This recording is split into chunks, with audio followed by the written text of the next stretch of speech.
No, it's pretty good. We just don't have... Okay, no, we can't because we've got to wait for... And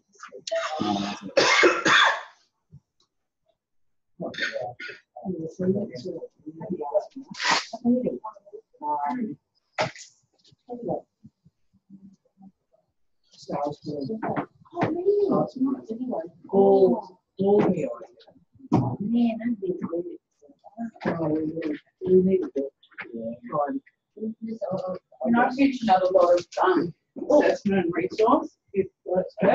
Is that for... Leonie. That she's already got it. Yeah, she took it. Yeah. Good. You could take another... No, you can't really.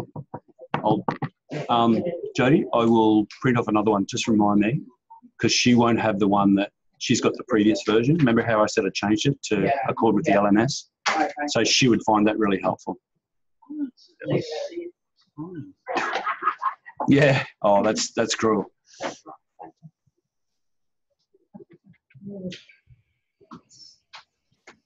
Just ringing Palm because they're not online yet, so we'll just see what's going on with them. And neither is Mount Isa.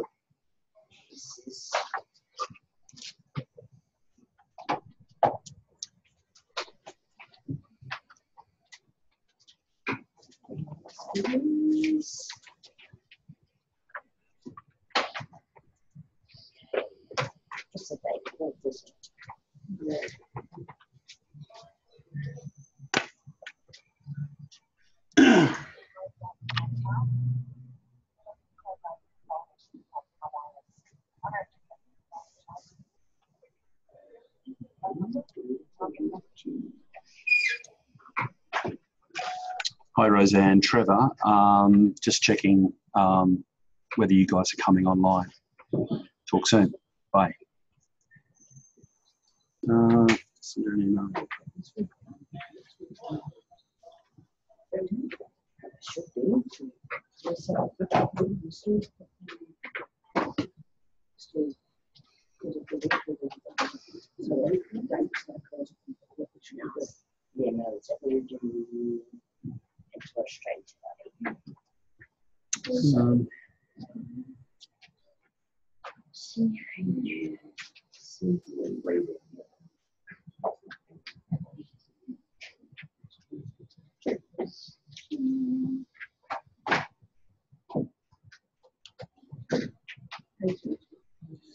So Mark and Townsville, here comes Mount Isa now. Yeah, both Palm and Mount Isa are not online yet, so I'm just waiting for them.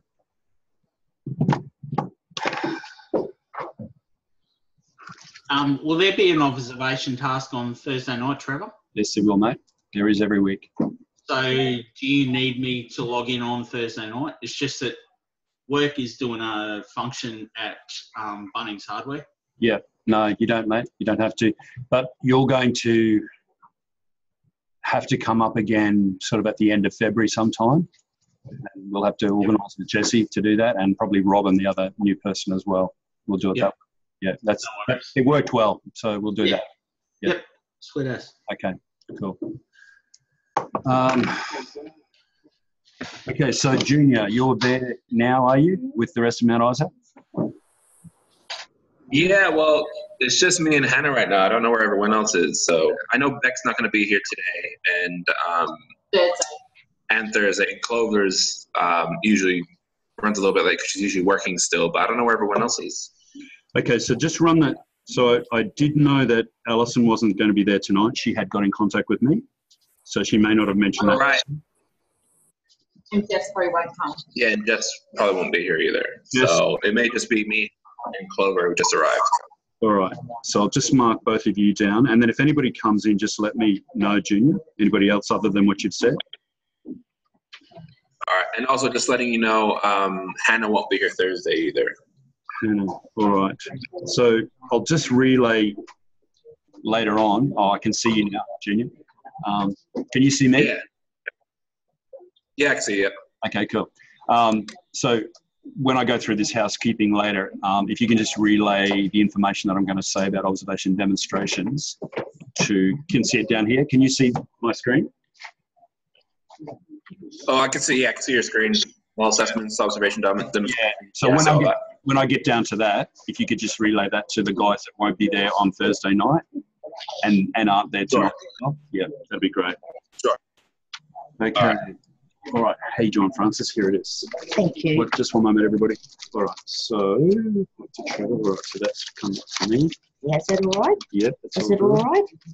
It was great. It was lovely. Hardly even had to read it. Oh, well, you know that, yeah. Yeah. Oh, suck job. Oh, well. I called in to see you on Friday afternoon and you weren't there. I must have been out on shift. Oh. Man, I'm working my ass off. Kylie, You're lost. so you know that. Yes, right? yes. I would. And then she's also got a sign yes, there too. Yep. Yeah. I'll put that on her little note at the front. Yeah. There. Okay, cool. Yeah. All right. Oh, and there's your... Yes. Look at this, Marky. Get stuffed. Now let's be kind to each other, guys. No, he loves me. Yeah, All right. I know. Oh, just having a joke. All right. So just trying to check what's going on with Palm now, guys. We thank you very much, Mount Isa. I can see you guys.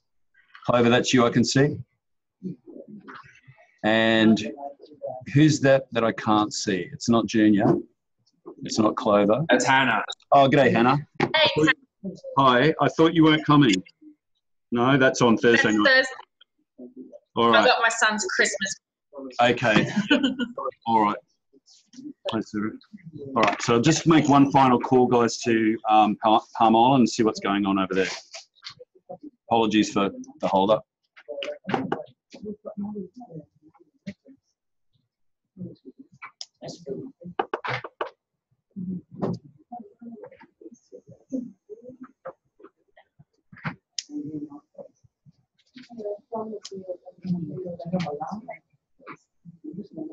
Yeah. How you going? Okay. Yep. So we'll wait for you. Yeah. Just wasn't sure. Yep. Okay. So, and is it just you, or you got Alan, or?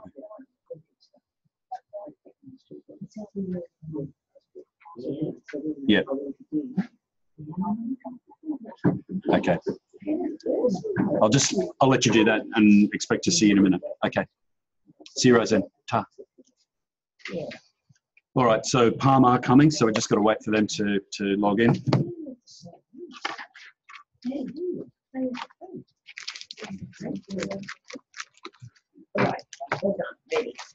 All right, that's good.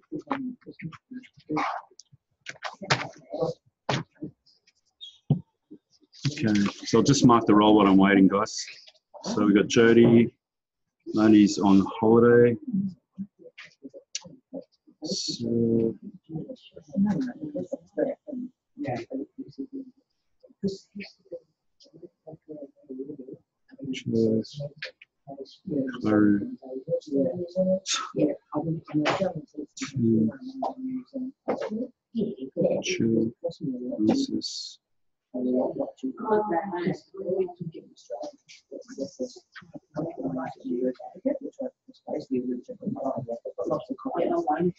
so Junior, just while or Hannah or Clover, so let me just check. So there's Clover, Hannah, and Junior. That's right. Yeah, you're the only three that are there at the moment. And Hannah, you said you won't be there Thursday, and neither will Rebecca. Yeah. Okay. All right. Still waiting for Palm. Sorry, everybody.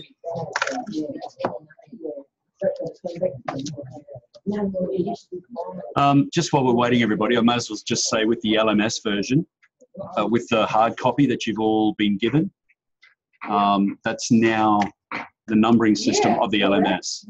So it took about an hour and a half to kind of, amongst other things, to try and get that done.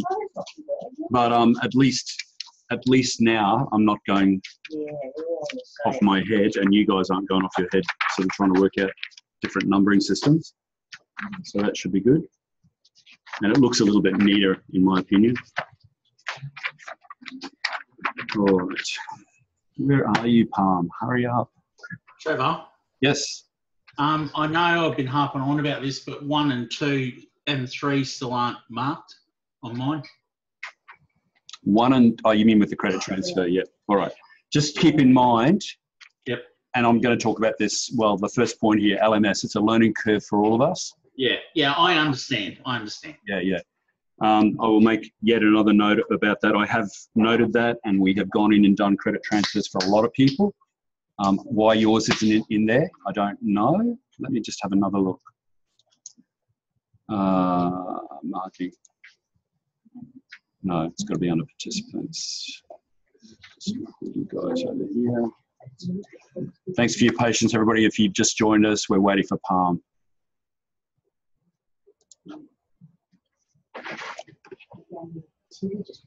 Go to report, Mark Buey. Okay, Mark. Oh, we're not.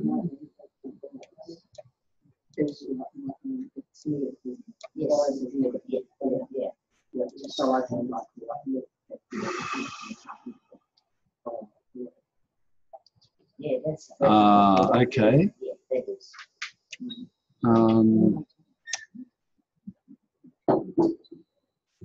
Well, according to this, Mark, you are, if you can see my screen, you've got 46 out of 46 for MHS 001, so you should be right for that one.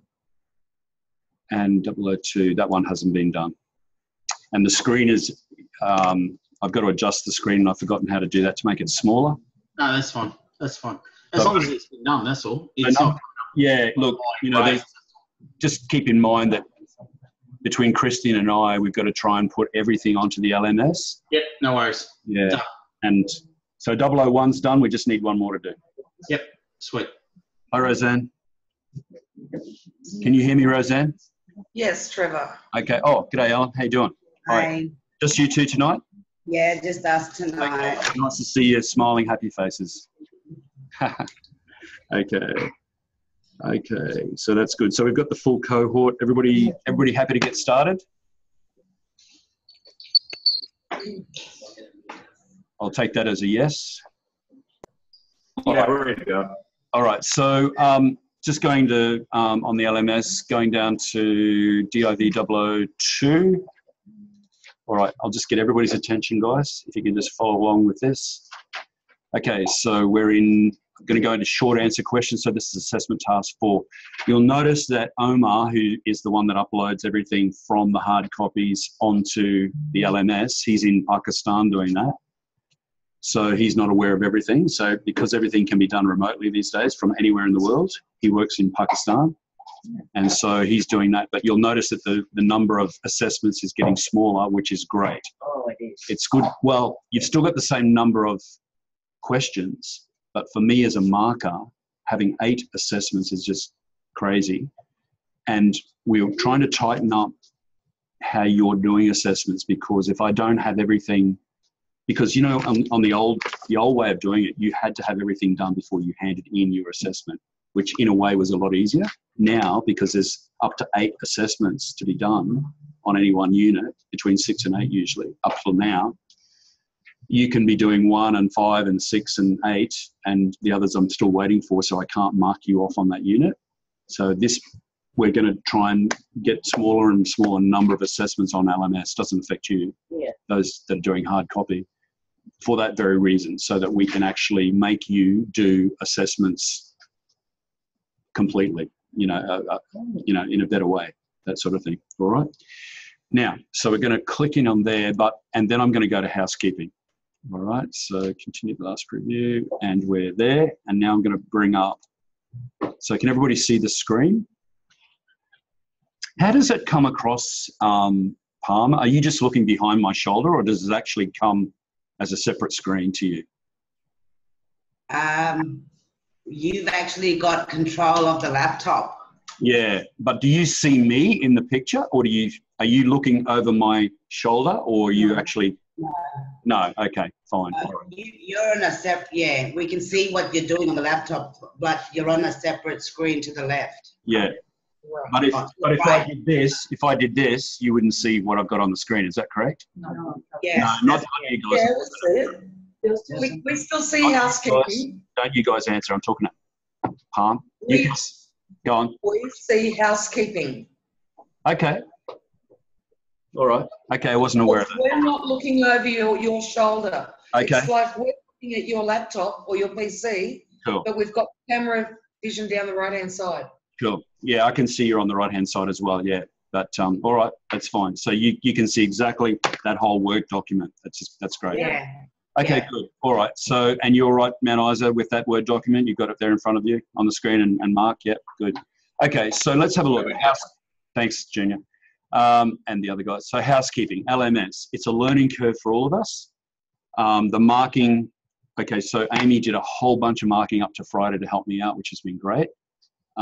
She's now she's going to help me intermittently, but it's more my baby now.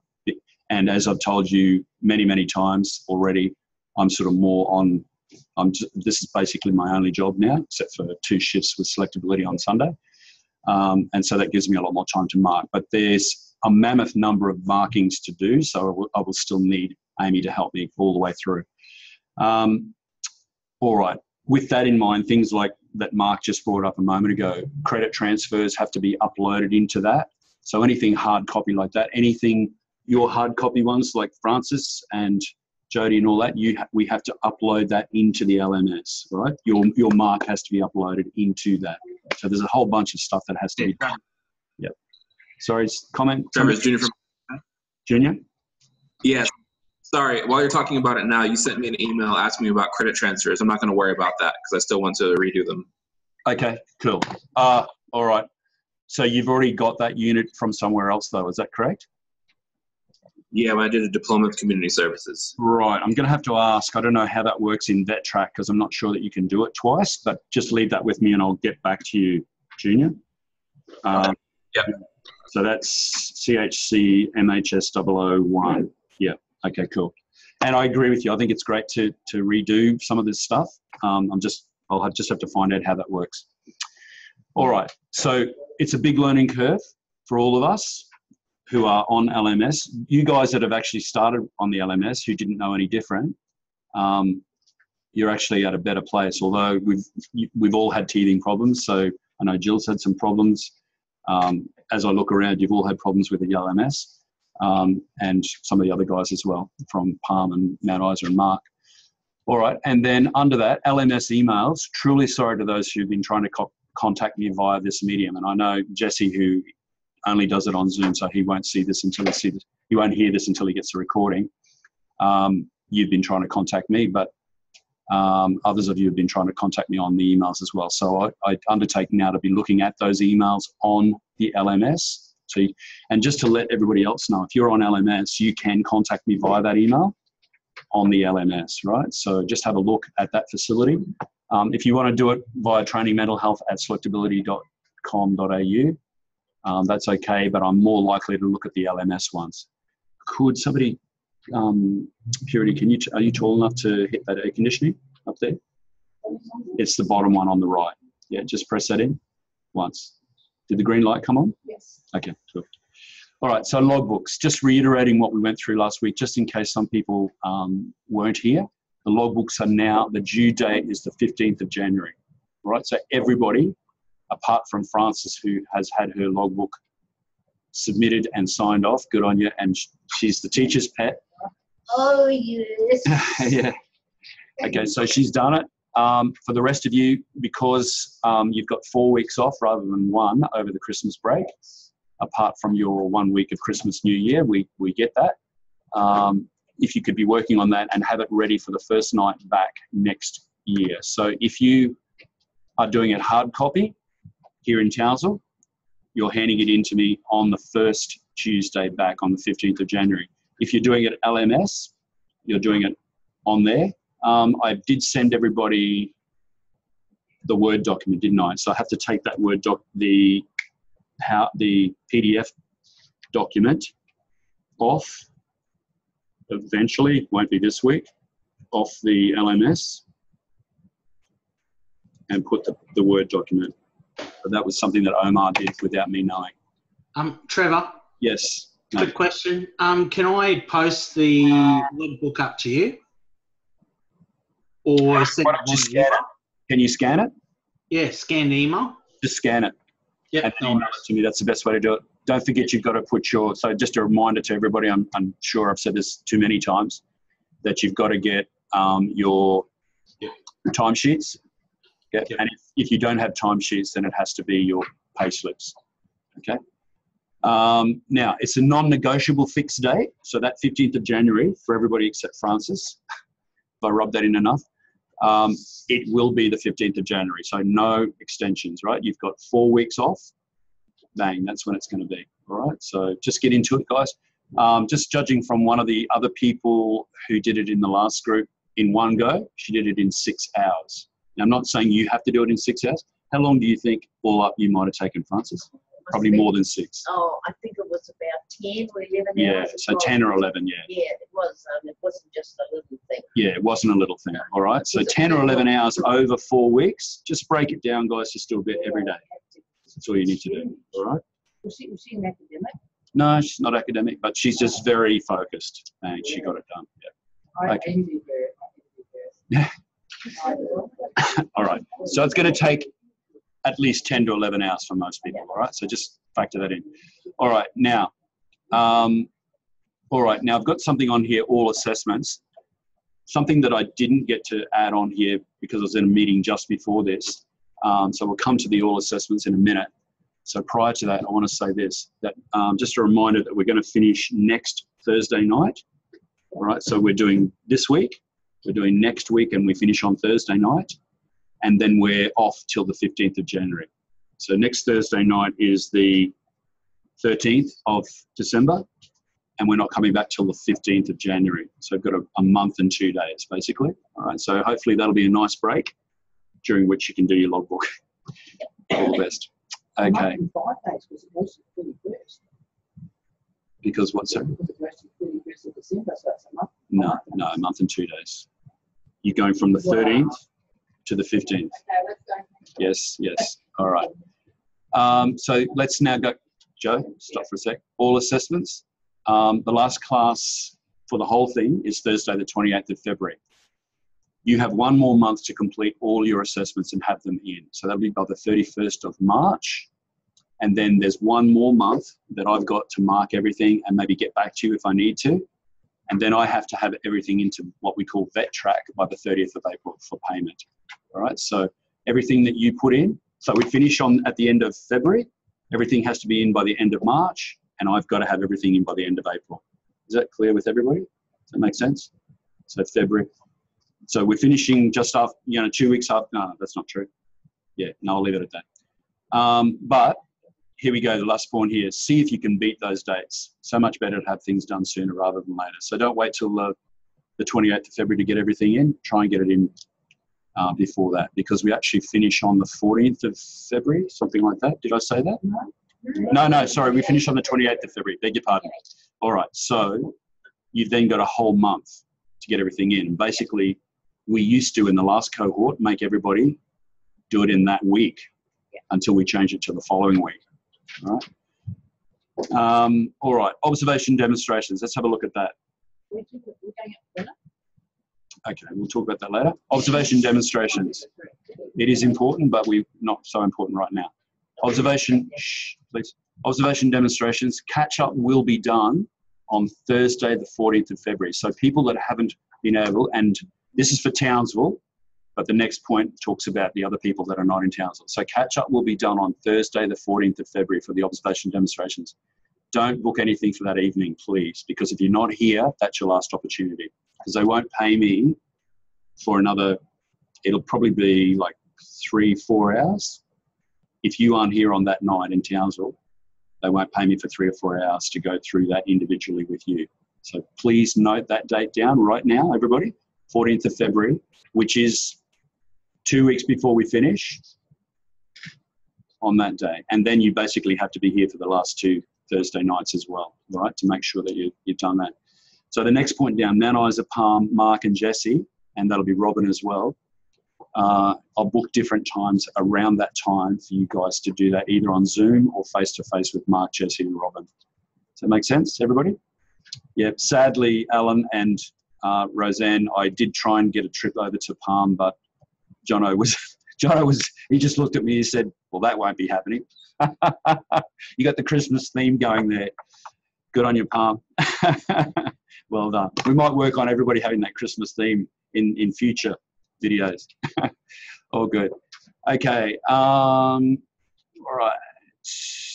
Now, just another point on those observation demonstrations. For those of you who put in assessments but haven't been here for the observation demonstration, you can be completely satisfactory in all those other assessments, but until we do that observation demonstration on the 14th of February, you're going to be not yet competent in that unit overall. So just make that clear. And that's a bit sad because but look, I do understand. I've got here, please consider Thursdays sacred, but I do realise that some of us have commitments like Purity, she's got to work, and others that are unavoidable. So that's fine. All right. Now, recovery and recovery-oriented practice. What I've done, and I'll show you, I haven't been happy with the level of understanding about this as a key concept. And it's one of the main concepts of the Certificate 4 in mental health. And it is my fault too, because I didn't really hammer it in the first couple of weeks. So what I've done is, and the other thing is that they, in the learner resource, they actually have sort of different sets of questions about what recovery is, and then they have different sets of answers in the different learner resources. So it makes it a bit confusing. So what I've done is I've put a handout in this week's LMS, and I'll show you where that is. So for those of you tonight, to get a hard copy, I didn't remember to do that. So we'll do could you remind me, Jody, you're pretty good with reminders, at break, to get a copy of that handout for you guys. All right, so can everybody see in the LMS for this week, Unit 7? And I'm looking at the learning resource and other study materials. The last thing on there is recovery and recovery-oriented practice handout. I'm going to open that up now. And it basically, I want everybody to please read this. Make sure, write a note that you need to look at this. All right, open. And is it going to open for me? Here it is. All right. So let's quickly go through this, all right? Recovery is a uniquely personal process and is directed and owned by the individual. All right, we know these things, but I just want to point it out. A recovery orientation is a philosophical framework. Service providers, read your organisation, should be embedding their models and tools within this philosophy. This includes what they and you use for rehabilitation tools in your delivery of mental health service. As you partner, in other words, support the client with whom you work to bring about positive outcomes. Number 3, recovery is a deeply personal experience. It is therefore not possible to provide a simplistic definition. The concept recovery focuses on the inherent value and capacity of each individual to engage in a personalised journey of growth in living a meaningful life. All right, making sense so far? Number 4, the term recovery as defined by people with lived experience is a process where the person constantly utilises their ability to influence the things that stand in the way of their living a good life. All right, so they're interacting with their life to make it better. Number 5, research identifies that clients commonly identify the following to be key themes for their recovery: finding hope, feeling safe, secure and valued, redefining identity, developing, strengthening and renewing relationships, finding meaning in life, and having choices. Now, I put to you, and maybe I'm the crazy one here, but when I started learning recovery orientation practice back in 2013, a lot of this learning, actually, I could start to see that I could apply it in my own life, that I was actually in a process, that we are all in a process of recovery. So we've all had, and I've said that before, I know, but we've all had things happen to us. We've all had situations, and some of you have written very eloquently about the situations that you've had in your life, and you are in a process of recovery. So, for example, when I went through these dot points the other day, again, finding hope, feeling safe, secured and valued, etc., all of those had relevance for me during the last 5 years. I have developed and I'm sure you have too, in your understanding of your own personal recovery, and you're applying recovery-oriented practice in your own life. With that being the case, we all, in a sense, have lived experience so that we can help the people that we serve, that we support as clients. Is that making sense to everybody? I think I've said that before, haven't I? Yep. But I just want to make that point again.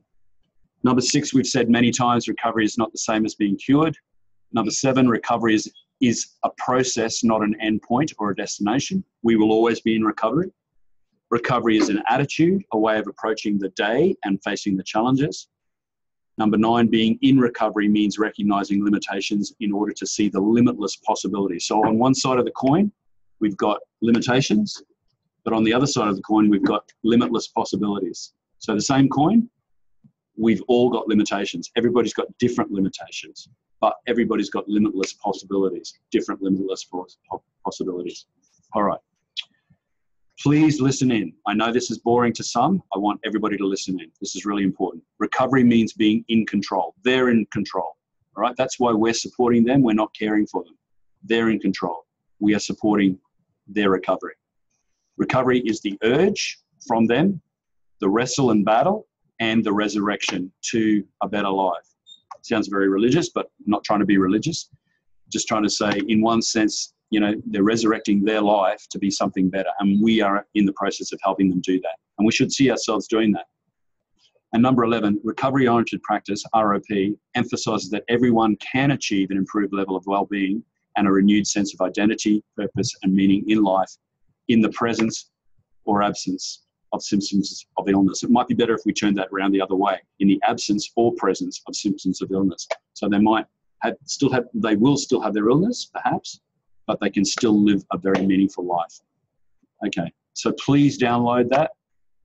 You guys here are going to get that at break. Right, let me just pull this across.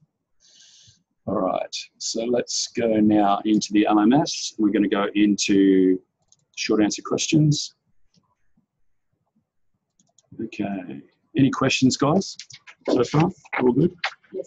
Yes, Purity. Go. Is it just for you or for everybody? Okay, go Purity. And then I think we've got one from Mount Isa. So Purity, tell me and then I'll tell everybody else. Okay, go. You're planning to what, sorry? Are you planning to come with chocolates because it's Valentine's Day? Oh, very serious question. Purity has asked, am I planning to come with chocolates on the night that we do the catch-up observation demonstrations because it's Valentine's Day? Well, what can I say to that?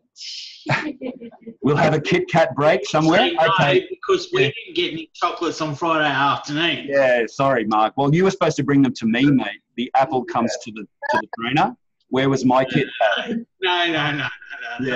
Yeah. And Alan, and yeah, so I'll be expecting chocolates from you guys, all right? So, just fortunately, Post. Sorry, Junior. Hope you like them by Australia Post. Yeah, they'll be nice and melted, won't they? Yeah, okay. That's probably not going to work. All good. Okay, thank you very much, Purity. That bit of lightheartedness there. Okay, so back to Mount Isa. Junior, you had a question there. No, we didn't. Okay, all right. I heard you guys on your mic, so I thought there was something coming. All right. I just thought. Oh, was it you, Roseanne? No, don't worry. No? All right. Doesn't matter. Yes, Sorry. Joe. Okay, we've got something here. Look, this thing that you're organising on the 14th, Yes. right, for everybody to catch up. Yes. What if on the 23rd and the 28th Thursdays, Yes. Somebody you are missed. able to attend? Okay. Well, I'll then. be on a cruise. That's the only reason I'm asking. Yeah. Well, you'll have to. So, okay. Everybody will be up to date as at the 14th of February. Those who unavoidably can't be here on the 21st and the 28th, they will pay me to catch up somebody, a group, let's say, for a small amount of time. So don't worry about that. That'll be okay. All right. Or we could do it that night. We could do it on the 14th. If I know that you're going to be away on the 21st and 28th, we can actually do it ahead of time, perhaps. All right? As long as you bring me a lot of chocolates, it's all good. Okay. Now, I wanted to say about the LMS, the guys here, I've told some of them, I've actually made your hard copies equate with the LMS. So the numbering system is the same, all right? It took about an hour and a half amongst other duties, but it's going to make more sense with everybody. And I don't feel like I've got schizophrenia while I'm trying to teach you guys. All right, so we're starting with assessment task 4, the short answer questions on page 10 of the hard copy. All right. Discuss 2 examples of initiatives that have been designed to accommodate the cultural and economic needs of Indigenous people. Let me just say one more thing before we start answering that question, and that is that, so Palm, so Alan and Roseanne, feel free at any time, and also Mount Isa as well, to just jump in because you guys are the experts in this area. I don't claim to have the expertise that you guys have got in this area. Is that okay? Give us a thumbs up, Alan. And all good? And Roseanne? All right, and also Mount Isa. Yep. Yep, great. All right. So if we go to the learner resource, everybody, on page 24. And I'm actually going to read these out. This will take a little bit of time to read out because we've only got 10 questions, all right? So we can take a little bit more time. So on page 24, there's 3 dot points up the top. Don't worry about those. Then start down at the second set of dot points. We're talking about, the heading there says, examples of initiatives that have been designed to accommodate the cultural and economic needs of Indigenous people might include things like, let's read these. The South Australian Department of Correctional Services has a commitment to remedy the overrepresentation of Aboriginal people in custody by tailoring programs such as health service in the metropolitan areas of Adelaide to the cultural needs of Aboriginal people. This program strives to provide courts with credible sentencing alternatives to imprisonment. Similar programs and initiatives have been developed in other states and territories. Number 1. Number 2, the Australian Government, through the Department of Education, Employment and Workplace Relations, provides a wide range of employment, business and community assistance for Indigenous Australians. That's point 2. Point 3, the current Centrelink Indigenous Cadetship Program provides assistance to students to complete study at an improved tertiary institution. I might just say in there, I'll cut in and say, these books written probably within the last, 2 years ago, things may have changed, all right? So if we're reading through this and you go, well, that's old hat, it's because it's changed and they haven't caught up here. Let me know, all right? Everybody, you've got the floor if you want to let me know that something needs to change. Next dot point. Community Development Employment Projects, CDEP, aim to provide employment in areas where employment prospects are limited or do not exist. Employment service providers can work within the specific project parameters to ensure that the employment needs of Indigenous clients are met. I know in WEPA, they used to, they still may have CDEP programs for Aboriginals up there. Yeah, okay. And so there was a lot of Indigenous people working in the bauxite and aluminium. That's one of the trainers. Okay, so there you go. Yeah. So Frances is saying she is the teacher's pet after all. Yes, She's saying that she's got personal experience with CDEP up in WEPA. So well done. So do you know if that's still going? Yes, it is Still going. Yeah. All right, we'll keep going. Trevor. Go. Sorry, for Palm. Yeah. So CDEP is still running from Palm as well. Okay. So they're under Campbell Page at the moment. Yeah. I think what they're struggling with, like, it's a very good program, but what they're struggling with is having to find them something to do in the community. Yeah. Yeah. You know, there's not much skills that can be developed through that program. Yeah. So how's, just a quick aside question that we won't labour, but the tourist industry, did that ever get off the map? No, not really. It's still work in progress, yeah. Yeah, okay. Yeah, it's a and shame. It probably will be for the next few years, I suppose. Okay, yeah, that's a shame, yeah. So CDEP can only go so far. It needs, as Alan is saying, that needs something for them to go into, which is a shame, which they have got in Weaver, but not so much in Palm. Second last dot point, a new program called the Indigenous Ambassadors Program informs Aboriginal and Torres Strait Islander peoples about payments, opportunities and programs available at the various agencies working under the heading of Department of Human Services. Last one, a wage assistance card is also now available. This provides a wage subsidy for employers who employ Indigenous job seekers. Job-seeking agencies can, therefore, on behalf of their clients, utilise this as an encouragement and incentive for employers to take on Indigenous employees. And up on the next page, page 25, these are just some examples of the ways in which the cultural needs of Indigenous people can be accommodated or are being accommodated, and the ways in which health services can collaborate with government to fit with those needs. Okay, so there's some ideas there. We know that CDUP is still happening, and as we went through, you might have seen others that you know are still working. You might know some, and particularly on Palm and Mount Isa, you might know some programs, some other examples of initiatives that have been designed to accommodate the cultural and economic needs of Indigenous people. Alan and Mount Isa, we'll start with Alan and Roseanne. Do you know of any other programs that are designed that way on Palm? That says. That's not a program. That's no. not a program, no. Okay. I'm just trying to think. What we could possibly benefit from on Palm is a program to help with the housing situation on Palm. Okay. I don't think so. There is a program out there that could assist in that area, but housing is a major crisis on Palm Island. You've got overcrowding, you've got health issues. Yeah. Okay. I've just reread. Just rereading that question, you could probably put that hypothetical situation in there because it's saying discuss 2 examples of initiatives. So one could be the real one, the CDUP, and the other one could be, it's an example of an initiative that needs to be taken. Yeah. So you could do a hypothetical in there. All right. Okay, so that's good. What about Mount Isa? Anybody want to comment on any initiatives other than what we've just talked about there? Well, there's plenty of programs going on. I just can't really think of them like off the top of my head. Yeah. And there's heaps of different like programs out here, or businesses like, for example, Young People Ahead out here who have a really high focus on Indigenous youth, especially. Yeah. There's the Recovery Center for Indigenous people who are trying to overcome, well, not just Indigenous, but mostly Indigenous people who are trying to overcome drug and alcohol addiction. I don't really know if they're initiatives per se, but there's lots of programs. There are people out here that are doing a lot to help the Indigenous community.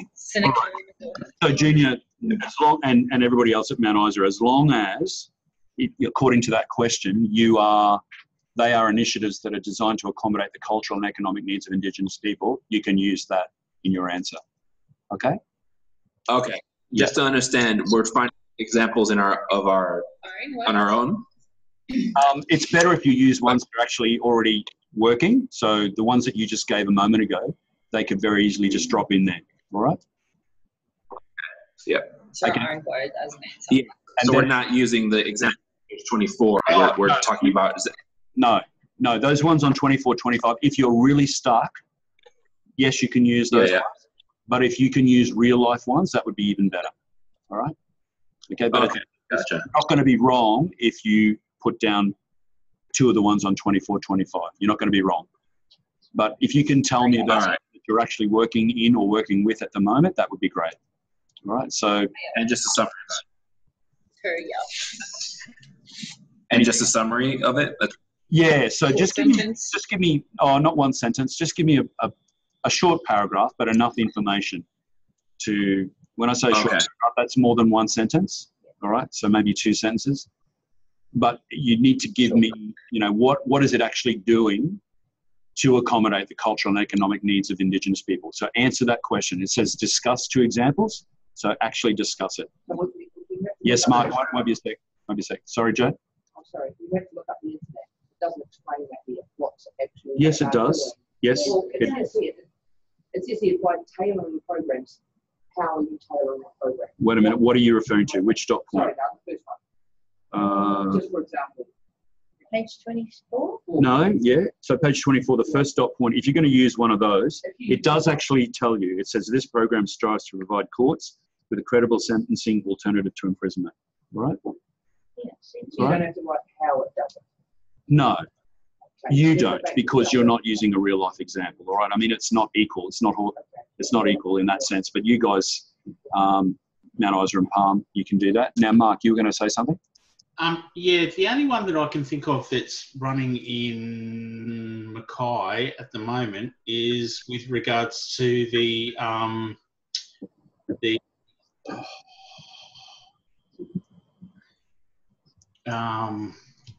when they go and see the doctor and it's no gap for their depot. When you say no gap, what do you mean by that? They get a CPG, it's closing the gap. Closing the gap. Thank you. I thought it was going to be closing the gap. Yeah. Mm-hmm. Yeah, that's the only one I can think of down here. Right. As long as, go on, Alan. Yeah, they've got CTG in nearly all of Australia, actually. So CTG goes everywhere. Yes. Right. That's the only one that I can think of. All right. If you can only come up with one, Mark, or anybody else, that's fine. And just use one of the other ones like CDUP, which we know is real. Yep. If you can't think of any, go back to what Joe's saying. If she's not, she's not aware of any in her own ambit of what she's doing, you can use two of those examples. I would suggest that CDUP be one of them, okay? Because that is definitely happening. Yeah. Is it pretty clear on that question now? Thank you. Yeah. I'm just looking at that video. I'm just going to go very personal for a second. The video of me, I'm very red. I can see that. I just want to tell you I've got to stop coffee again because I've been drinking far too much coffee. It makes me go red. So I haven't been drinking too much, everybody. I did get that question last week. It's not about alcohol. Francis is saying, you sure about that? Yeah. Okay. Okay. Maybe I should have a drink after this. We'll see what happens. Yeah. Red wine does it to me too. All right. So let's go on to the next one. Define cultural safety and cultural sensitivity. All right. So for this one, go to pages 29 and then we'll go over the page. Let's start with page 29. All right. So let me read underneath, halfway down, it says, why do we need cultural safety? Go down to the third paragraph. So the first paragraph is just one short sentence. Go down to the third paragraph where it says cultural safety. Everybody got that? Yeah. Differs to that of cultural awareness. That is, being culturally aware is the initial point of gaining a better understanding of Aboriginal and Torres Strait Islander issues so that you're more culturally mindful. I think that makes sense. On the other hand, cultural safety is when you, as a carer, and read in there support worker, because you're not a carer, provide the person with a safe environment which respects their Aboriginality and therefore encourages their sense of self and identity.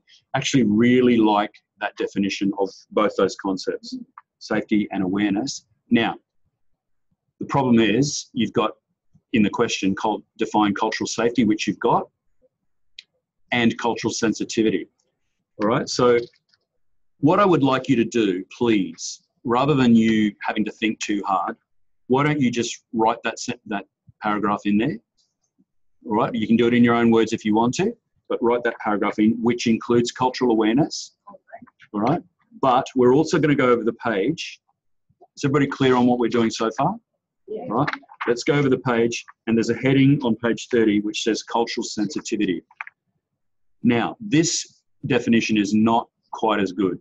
In fact, it's pretty bad. So we're going to read it, and then I'm going to redefine it. I'm not going to dictate it to you, but I just want you to get a clear understanding in your head. Then you're going to go away and write your own definition. So let's have a read of this. Cultural sensitivity is a concept that has been discussed throughout the unit, but has not yet been adequately defined. Essentially, cultural sensitivity is a formal framework designed to provide the most appropriate healthcare services to diverse clients by responding to the significant influence of cultural factors on individual and community health, and by allowing healthcare practitioners to provide care which is regardful, which is not even a word, of culture. All right, let's break that down. That's pretty heavy going. It's basically saying cultural sensitivity is exactly what it's trying to say. It's being sensitive to other people's culture, right? So if you are non-Indigenous and you're working with an Indigenous person, you are working with an awareness of being sensitive to the Indigenous culture, right? If you are an Indigenous person working with the Indigenous culture, you're so much, you're home and hose basically because you know what that culture is, but you still like non-Indigenous with non-Indigenous, you've still got to be aware of cultural things within your own culture, right? So it's 6 of one, half a dozen of the other. Does that make sense what I just said then, Alan? Let's start with you, Alan. So you're working with Indigenous people. You are Indigenous yourself. Yes, but can I just say something? Sure, I'd like you to. Although, you know, me being Torres Strait Islander, I don't have any Aboriginal blood in. So Indigenous, although we're all Indigenous, but we are two different identities. Yeah. Torres Strait Islanders is a different identity to Aboriginal people. Yeah, I had this. Our cultures are different. Our beings are different. Yeah. Thanks for that point. Thanks for that point. And I was going to make that if you hadn't, and I thought you might. Yeah. And thank you for that. I had a really good conversation with one of the guys the other day who is Aboriginal, and he said exactly the same from his perspective. He said, you know, them putting Aboriginal and Torres Strait Island together is really, you're not good. We're very different. Very different cultures. Very different. So with me working with an Aboriginal person, although we're both Indigenous, I still have to have awareness for their culture. Perfect. All right. They're a different race to me. Yeah. Okay. So that's great. And for those of you, those of us who are predominantly of, we're talking about Aboriginal Islander here, of one of those two or both, you need to make a comment in there like you've just done, Alan, right? And that you're saying, okay, yes, I'm Indigenous, but I am Torres Strait Islander. Yeah. Or I have to be very culturally sensitive working with somebody of Aboriginal background, all right? Now, if you're from another culture, let's say from Cook Island or Maori or that sort of thing, you are just like the rest of, I've got to say this carefully, you know, you've got to be mindful of Aboriginality or Torres Strait Islander culture, haven't you? You know, the same as somebody who's non-Indigenous in any way, all right? I suppose it's just the same as us respecting Indians' culture. Yeah. So you know, it's just the same as that. If I go to work with an Indian, I have to respect that. That's their culture. Yeah, it's just a historical accident in a way. Of that. Yeah. It's an accident that they put Aboriginal and Torres Strait Island together, but you can sort of understand why they did that. You can disagree with it as well at the same time. Yeah. And then you've got the whole thing of South Sea Islander as well. They're different again, aren't they? You know? Yeah, exactly. So there you go. Somebody here was going to say something. Jody, was it you? No. Oh, okay, Mara. Regarding culture. Yeah. It's all about culture. Yeah. But we as different cultures, a different race, different ethnicity. Yes. We just have respect different cultures. Yeah. So Mara's just saying she's from Cook Islands, right? Yeah. And she's just saying it's just a matter of respect for other cultures, and that's practice, whatever. Yeah. Just respect. Yeah. And realizing whether you are Indigenous or non-Indigenous or from another country, different nationality, different ethnicity, everybody's culture is to be respected. Yeah. That's all. And then you'll work well with them. Then you'll work well with them, yeah. And just friendliness and kindness and all those sort of things. I'd rather you become unbiased. Yeah. Become unbiased, yeah. That's right. And that's why we do a lot of work on self-reflection, and most of us haven't talked about that self-reflection in the sense of our own culture yet. We have had a couple of questions about that. But when you can step back, like when I'm working with David, I mean his culture, still Australian culture, but it's so different to how I was brought up, how he was brought up. And therefore I've got to make sure that I don't try and impose my subculture on my Australian subculture on his Australian subculture. Yeah. Anybody want to make a comment on that? Very short comment. Okay, so go back to question 2. Define cultural safety. Now, with that, you are also going to be defining cultural awareness. All right? So you've got cultural safety and cultural awareness both coming from page 29. You're also going to talk about cultural sensitivity. Please, I'm begging you, don't write what it's got there on page 30. Put it in your own words from what we just discussed, all right? Now, it's not saying compare. The question's not saying compare. It's just saying define. So you need to define those 3 concepts. Even though it's only asking for 2, define all 3. Everybody clear? Pardon? Awareness. Yes, as well as awareness. So awareness comes on page 29 as well. All right, Jody, what's the problem? No? I'm just squinting, so I've got my glasses. Okay. All right, poor Jody just squinted at me and I thought she wasn't understanding what's going on. Okay, she's not winking either. What a shame. Okay, Sorry about that. Okay, question from Purity. Yep. We can find the question around this in the last 401. Yeah, we did. All right. Just the fact, I think it's good sometimes to go over things. I know it's a pain, and I quite often take things out which have been gone over many, many times. But that one paragraph that you pointed out on 29 covers. It covers both concepts. Yeah, it almost compares both. Yeah, well, it does. Write that out. Yeah, you have to write it out anyway. So don't worry. You know, like. And then just make a do your own for the cultural. Do your own for cultural sensitivity. Yeah, you can use that as a launching pad. That one there, but I mean it's pretty complex English, so it's just being sensitive to other people's culture. Everybody clear on that? All right, we're not making a lot of headway, but that's okay. We've only got 10 questions. It's all good. So that's good. We've got time now to kind of spend a bit more time on each of those questions like we haven't had before. Question 3, list 4 examples of resources relevant to Indigenous people. Now, again, I'm going to ask for other examples from those of you who are working a lot with Indigenous people or who are Indigenous yourself. So 4 examples, and we're going to look on page 38 of the learner resource. This gives you some ideas, but you might have your own. Now, if you don't have your own, from this list on the bottom of page 38, I want you to, if you're going to use this list, do 4 that are relevant to you. All right, don't just give me the top 4. So let's go through each one of those. First one is cultural awareness and language services. Second, government health websites providing data on Aboriginal and Torres Strait Islander health. Number 3, Department of Aboriginal and Torres Strait Islander policy website. 4, Australian Indigenous Health Infonet, a website on Indigenous health. The Council for Aboriginal Reconciliation, Commonwealth Department of Health and Ageing, and the Office for Aboriginal and Torres Strait Islander Health. Australian Indigenous Health Resources, relevant elders and or community leaders. All right. Could I please get a comment from anybody, including Alan and Mount Isa? Are any of those not relevant anymore?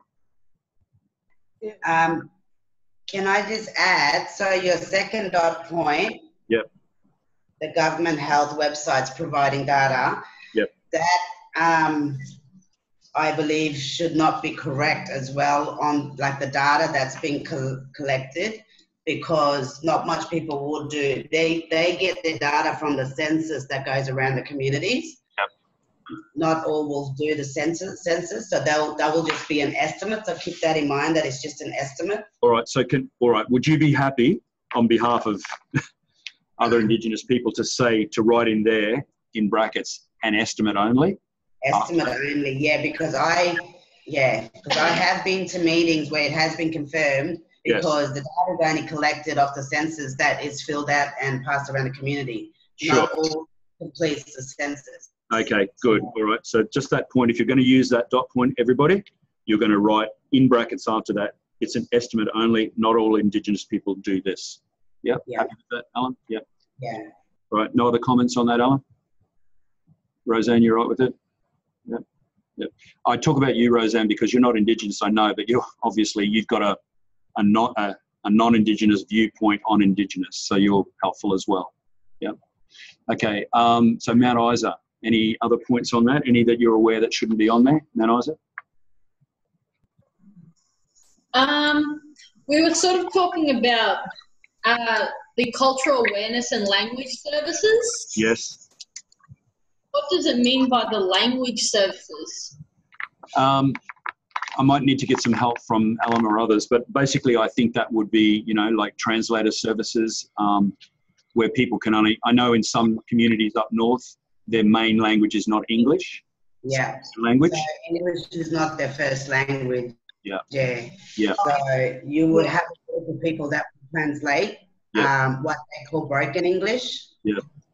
On Palm, they actually use the term blackfella language. Yeah. So, we're going to talk a little bit more about that. And on the other hand, she's getting used to the slang now, so you can speak it now a bit. Translate sometimes. So she's a bit of a translator, is she? Yeah. So she's so she can understand it now. She's been around us so long now. Yeah. So she's one of the language services that we could talk about. Yeah. So it's just like some Indigenous communities, because English is not their first language, so they, when they speak, it sounds like broken English, what we call broken English. Sure. And sometimes you won't understand it. Yeah. But there is a group of people that can translate that into English. So they can be one of them. Yep. Can I say something as well? Yeah, Roseanne, go. The use of English here. Yep. I know some of my staff members, and I'm not pointing a finger at Ellen, will speak more the sort of English that I've grown up with.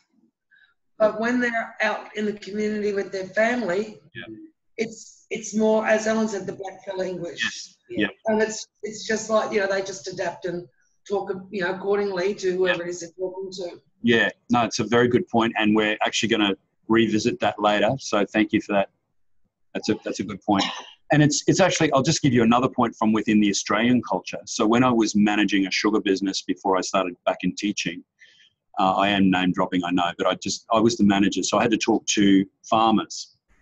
And at manager level, you've got to talk to high level government officials, and you've got to talk with a very polished accents, so to speak, or a polished way of speaking. And then next thing you've done this too, Roseanne, I think. That's why you're smiling. You've had to, you know, with these government officials, one thing, and then you go and talk to the farmers, and they're talking their way, which is sort of the classic, hey, you going, mate? You going all right? You know? And I found that when I'm talking to the farmers, I would actually be talking like that. I'd suddenly find myself talking that way, which is exactly what you're saying there. When you're with your own community, you start to talk like them for obvious reasons, you know? Yeah. So good point. All right. Anything from you, Mark? I haven't checked with you. You're always last cab off the rank, mate. Yep, all good. Okay. So we're all good with question 3, everybody? Yes, Mara, quick.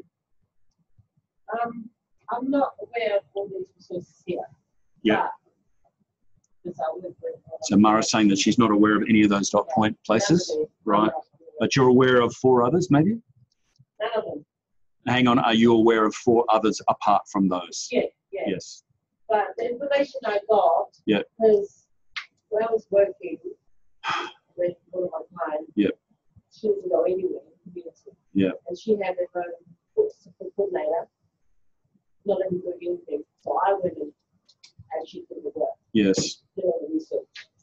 And did you come up with other relevant? Yeah, I found a community, and then I start spreading the news. Yeah. Where can I get? All right. Can I just cut across for a second? Yeah. I'm getting your point. So you found 4 other resources. Is that correct? So you don't know about these dot points here, but you can name a different set of 4. Just give me those 4. All right.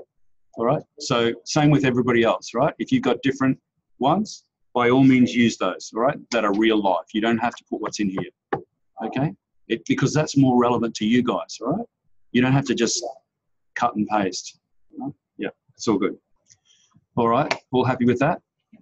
Okay, let's go on to question 4. Communication barriers may relate to what? All right, now I'm going to give you a bit of hard work on this one, but it's just copy and paste or just writing it out. Page 47 in the learner resource. Are we writing all of those? You are writing all of those, all right? So the reason that I'm getting you to write them all is because they are all relevant. So these are communication barriers that we can have with Aboriginal and Torres Strait and South Sea Islander people, not so much South Sea Islander, probably Torres Strait, but also with other cultures as well. And even subcultures, like we were saying before, you know, people that speak differently to us. All right, so we've got language, we've got education, all right, different levels or understandings of education. So having worked for 6 weeks on Palm, actually 7 weeks on Palm, I know that, you know, the understanding of education over there is very different. You know, parents over there don't see the value of education like parents over here do. You know, I'm talking very generally. Would you say that's right, Alan? Yep, you're just giving me you don't have to speak. Yeah, yep. Yeah, that's right. Yep, cool, okay. Historical values and experience. So all those cultures have experienced history in a very different way, in a very violent way at times at the hands of non-Indigenous. Current values and experience, cultural expectations regarding, for instance, eye contact, we've talked about that, respect for elders, etc. Use of slang. Here's where we were going back to Roseanne and Alan. Use of slang and term. So comparing Aboriginal Islander, South Sea Islander slang within their own community with non-Indigenous usage of language, and even non-Indigenous slang. Here's another thing, like we could be using some of our slang, when I say our, non-Indigenous slang with an Indigenous person. They don't understand what that slang means. So it can work back the other way as well, all right? But then it goes on to say, or terminology specific to the field of service on offer. So we've got to be careful, particularly team leaders, service coordinators, or whatever their names are. Sorry, Roseanne. When we're speaking to people, that we're not using big language, big words. We're drilling it down to what they can understand. Language and slang terms that are part of the Indigenous family or group culture, which is what Alan and Roseanne have just been talking about. Humour. So humour is sometimes different between cultures. You know, you think of the American humour, slapstick, compared to Aussie and British, very different, all right? So Indigenous can be different humour as well, and you probably got stories about that. Levels of formality. Some of my South Sea Islander friends say to me, you know, they just would love to be able to go and sit under a coconut tree and strum their guitar. And I think, how boring would that be from my perspective? But from their perspective, that's the way they do business. They sit under coconut trees, you know, not literally sometimes, but just they sit around and they talk. Same as Aboriginal, probably same as Torres Strait. Okay, gender and disclosure, different concepts of that.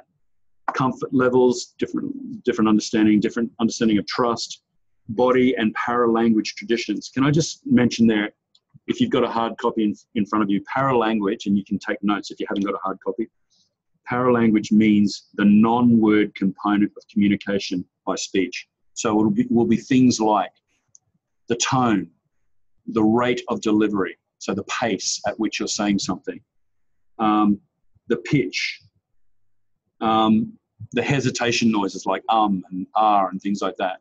So you are delivering, you know, if you are, like, for example, with me, like when I'm nervous, like probably when I first started on Zoom and LMS with you guys in the first week, you were all at the same point too. You were all nervous as well. But if you think back and have a look back on that video, you would see that I was nervous because of the rate that I was talking, of the pitch in my voice, of the ums and ahs that I was doing because I didn't know some of the things that I was doing, that I was trying to teach, that sort of thing. So it does disclose what's going on. And that's different between different cultures, all right? So your body language and the para-language traditions are different between different cultures. So that's the third bottom point. Next one, ideologies regarding crime, justice and punishment. If I think of Aboriginal law, you know, spearing in the leg, things like that, you hear about that a lot. Aboriginal law is different to whitefella law, all right? And sometimes people are subjected to both sets of law. And lastly, cultural behaviours and customary communication practices. And I always think about in Vanuatu, you know, they point with their chin, they can do everything with just their facial expressions without saying anything. And you probably give me examples in Aboriginal and Torres Strait Islander culture as well. All right. So that's all of those 15. All right. Trevor. Yes, Alan. Sorry. Could we add another dot point? Yes, you can add. Yep. I think to put family, because family is a communication barrier that we face as well, because when you have an Indigenous client, you don't just deal with that client. Yes. It includes entire family. Yes. Rose had a good point, so I'll chuck that over to her. Yeah. What you said before. Sometimes when the family members can be mistrustful of us talking to our client. Yes. Because they might be doing some things that aren't, you know, above board sort of thing, and they may not want us to find out what they're doing. Sure. You know, elder abuse or just someone that's vulnerable being taken advantage of. Yeah, that's right. Yeah. Okay, good points. Thank you very much. So there's those concepts as well. So you're really working in another culture in a way, aren't you? Yes. Good. Any further comments, Mark, Mount Isa, anybody else? Anybody want to add anything else? Anybody in Townsville? All good? I know working with So Francis is saying something. young man. You know, when you first meet him, they're very distrusting, and that you have to actually, and it becomes the whole family. Okay. You have to work with the family, and you build up that trust. Yes. All right. So Francis is saying that when she's worked with young men, I still do. and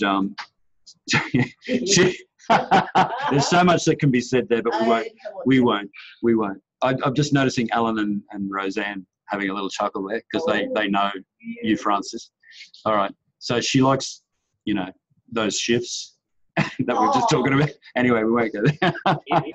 Yep. Sorry, and Mark knows her as well. Oh my God. Anyway, so I can see all their faces there, and you can see them. Oh, they were laughing. They're all laughing. All right. So what Francis is saying for the benefit of Mount Isa, you're the only ones that don't know Francis, is that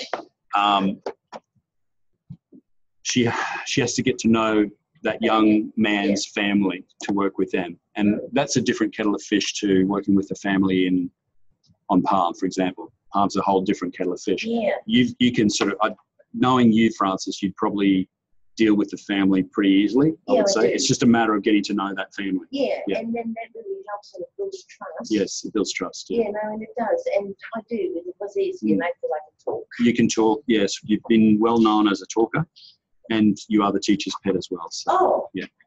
Okay. All right, let's keep going. All right, question 5. What are some of the benefits of employing and training Indigenous people to work as service providers? So we're now looking at the bottom of page 50 and the top of page 51. All right, now again, we're going to give the list here, but if you've got a better one that can replace one of these, so we're going to give all 4. So before anybody asks, all 4 dot points, or you replace one of those dot points, or 2 of them, or 3 of them, or 4 of them with your own. All right? So bottom of page 50.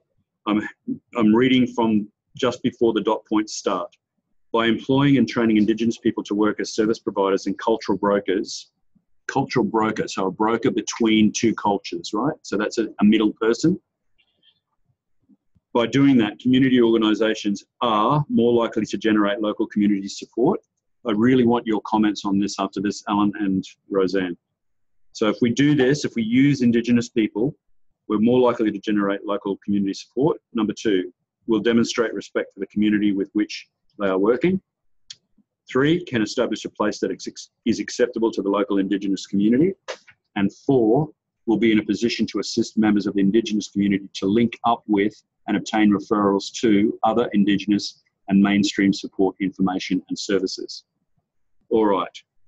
Any comments on that, Alan, Roseanne? You don't have to, but you can make comments if you want to. You want me to answer? Yeah. Yep. Okay. We all our support workers are local, and that is just such a huge benefit. Yep. Level of trust. Community, trust, but also Palm has a really bad unemployment. You know, there's no jobs over here. Yep. So the organisations that regularly fly in, and then when organisations can fly in 1 or 2, that's fine, or ferry or whatever. But if you hear grumblings, you know, like, we need the jobs for our people. Now, obviously, I'm not a Palm Islander. Yep. Mind you, adopted, so you just never know. Yeah. Have you got your totem and skin yet? No. I'm still trying to sort out me who I am. Let's not get to anyway. Yeah. But what I have found, which is contrary to what we're talking about, sometimes the clients here on Palm will want to come and talk to me about stuff that they don't talk to a social worker about. Okay. Or a counsellor, or like someone that's local on the island, or even staff. There's a couple of things I've probably been told over the years that even my staff don't know. Yeah. Because they don't see it as the gossip factor that happens on Palm. Yeah. We actually created no gossip policy for the office. Yeah, we needed to, because yes. the gossip was destroyed in the office. Yeah. So sometimes I'll come here talking about stuff, and because they know that I'm not local and they don't see me as the gossip. Yeah. Not that my staff gossip, but it's that perception that everyone knows everything on Palm about everyone. Yeah, yeah. It's a small community, and that's likely to happen in any community, let alone an Indigenous community. Yeah. Yeah. Great. Good point. Anything to add to that, Alan? You don't have to. It's all good. I think Rose has covered it. I think the only struggle that we have, as I can speak from being employed as an Indigenous worker, yeah, the biggest barrier that we have is that clients know where we live. So, we've always got the boundary problem where they would come to our house after work, know our children, they know where we go, they know everything about our lives because it's a small community. Yeah, small community, yep. Good point. And in talking about professional boundaries, you know, like when you do your professional boundaries training, you're to be friendly but not a friend. Yes. Well, hang on, these people are relatives, they're Family friends. relatives. Yeah. They've gone to school together. Yeah. So I give for my staff because professional boundaries are very hard to accomplish, like good professional boundaries in a situation like this. Yeah. And my staff do an awesome. Yeah, great. That's all good talk I'm giving you, Alan. That's it. Well done. No, that's great. And good comments and good teaching for all the rest of us. Very good. Thank you for that. All right. I'm aware it's 6:18 by my watch, which would be about 6:16 by your watches. Do you want to have a break there, or do you want to finish this one? Oh, Alan's going, let me have a smoke. I Yeah. was going to say, let's just watch. Okay, so there's two different points of view here. Most people want to have a break? Yeah. All right, We're good. All right, look at your watch. We normally have 10 minutes or 15, I've forgotten. Normally 10. Oh, very good, Francis. All right, let's go. Come back in 10 minutes. Between 10 and 12.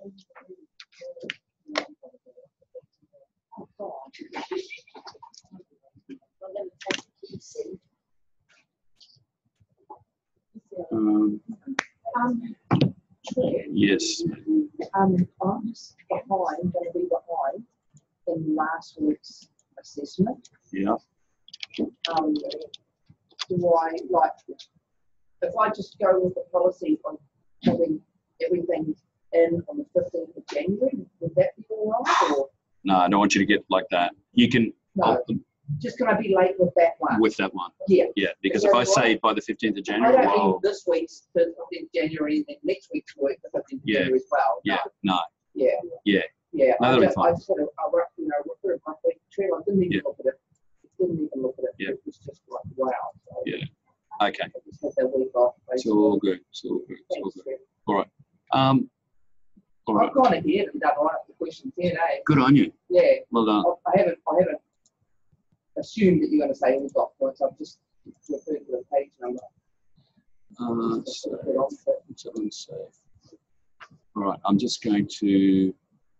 But we're still going to do research task 1 and 2. Yes, we've still got that. Yes, yeah, definitely.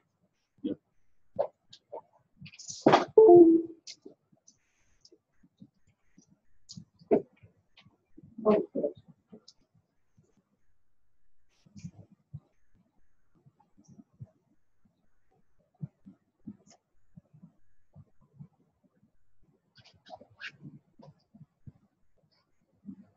You're not going to change those.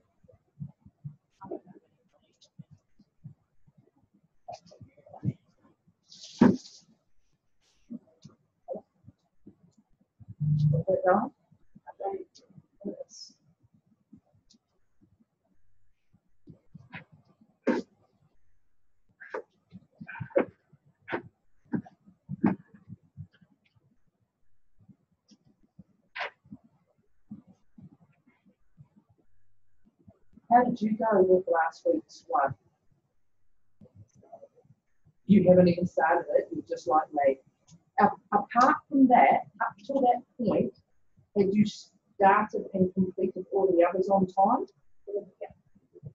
Same, you're the same as me. Oh, not Mark, because I'm not LMS, so I have to think. But you're exactly the same amount. Last week's is just huge. I said to of teachers' video. Hey, it's not that hard. It's not hard, it's just massive. It's a lot. Oh, yeah? Well, I wrote out 3 full pages of instructions for all the questions. 3 full pages. Just you know, like, question 1, dot 1, 68, 68, that's the thing. I wrote 3 pages. Oh, Trev, your phone's ringing, mate. Oh, hang on, no, it might be my phone. Yeah, no, it's your phone, Trev.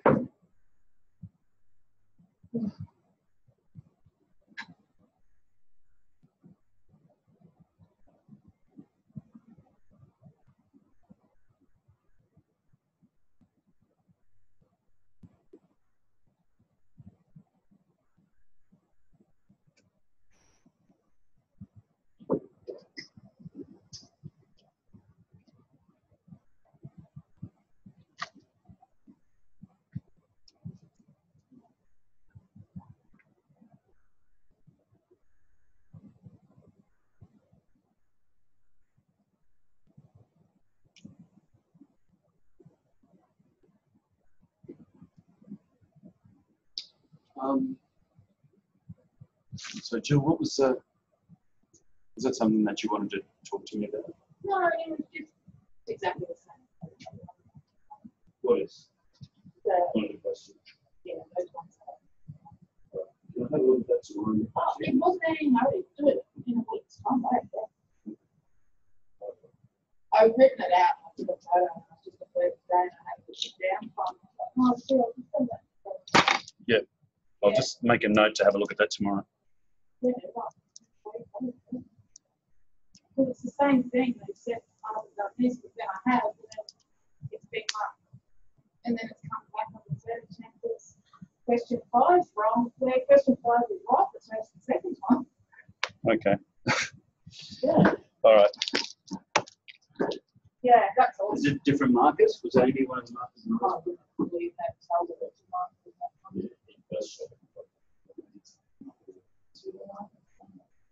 Yeah, no, I just. What? Halfway through this course.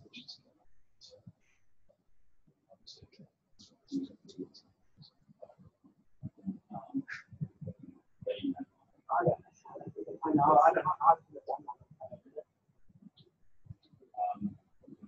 Yeah. Well, fine. Like, it's just 1, 2, 3. You mark every other one. Get all the rest of them up in full green, apart from these 5 ones. There's 5 questions.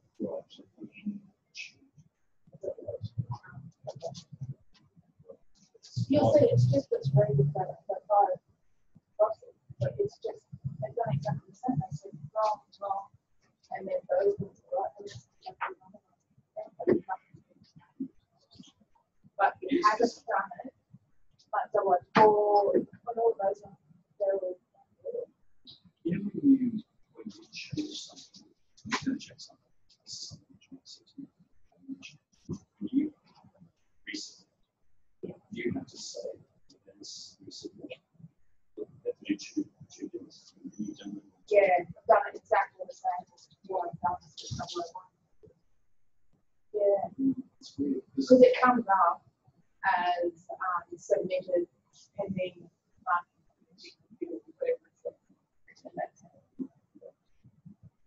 see, I don't see it. Yeah. And I'm actually running blind on yeah. I don't know what you see. Yeah. So that's why I've written it down the way I have, as much as it's kind of in my handwriting. But yeah, so like I said, the attempt thing says it's wrong. I redid it because it was a .1, and then it's been sent back, and you can see that I've changed it, but your comment is exactly the same in attempt 2 as it is in attempt 1 when it's been changed. They're both different. But my answers have changed, but your answers my replies. Were replies You the say, same. all right. So let me have a specific that tomorrow. Yeah. Yeah. Oh, that worked. Yeah. Yeah. Okay.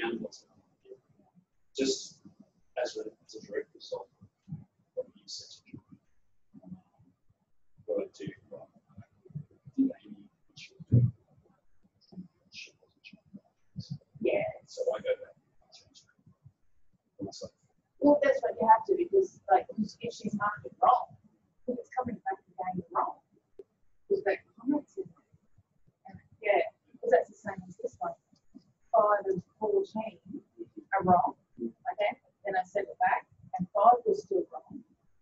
And then like that was good, and then 14 came back wrong. So like. I think I suspect this shouldn't be the case. But there's a few things that I'm doing. Yeah, but when you do that, like this one here, whatever it is, question, it says that you have to upload something.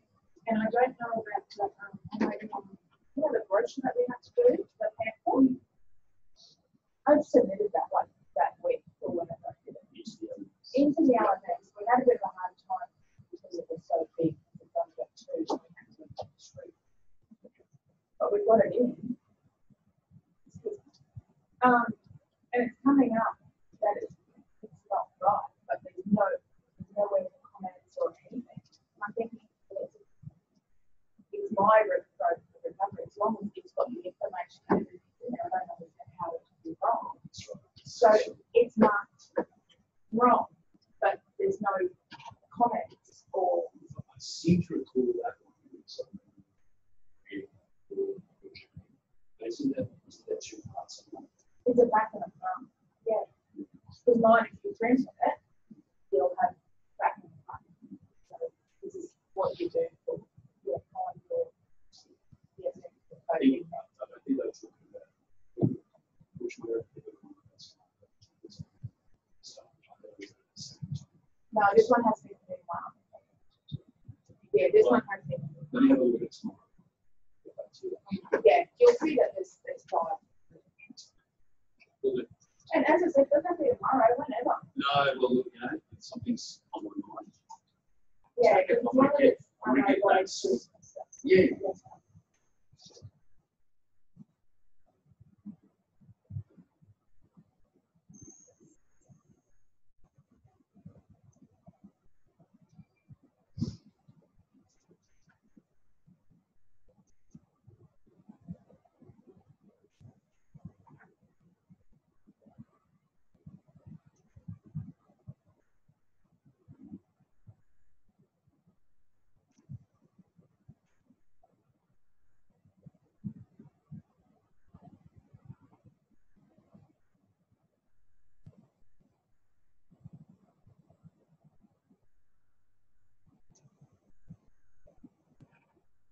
Hey, Ellen. No one's here. Yeah, How's John Walsh Jr. going? John Walsh Jr. Yeah. Is he still over there? No, he's, I think he's in Yarrabah. Oh, really? Oh, he's in Townsville. Yeah. Oh, okay. Yeah. No, last time I spoke to him, he was over in Palm. Yeah, he came over for his cousin's funeral. Yep. But then he's gone back to Townsville or to Yarrabah, yeah. Oh, okay. Yeah. Okay. Because I know his family was spending a lot of time over there. And he was they're from Palm. Yeah, yeah. Well, I was working with John and Martin over here up in Townsville. So yeah. We were here for almost an hour. Yeah, that's all good. Oh, I'm glad he's still okay. Yeah. Yep. Can I somehow be in contact with you? I'll photograph my notes and I can email them. Awesome. Too easy. Or phone picture them to you. Yeah. Just want to ring my number and it'll come up with do I have your phone number? It'll come up with a missed call and I'll know it's you and I'll log you. I'll you know what I mean? Yeah.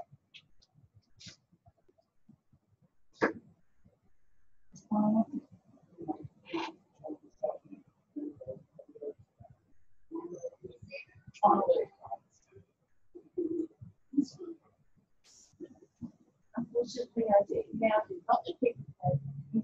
No, I'm a smoker. No. Don't let it happen again. What's your number, Joe? 0400 79 6372. I just had to It was Frances' mark, by the way. I had to go out and get them all. And Hey, I was nearly at the she door. was nearly at the door. She wants to make. Surprise, surprise. Teacher's pet. Yeah. Oh, Her halo has slipped a little. suck it up, Mark. Thank you. Yeah. Don't even go there, Francis.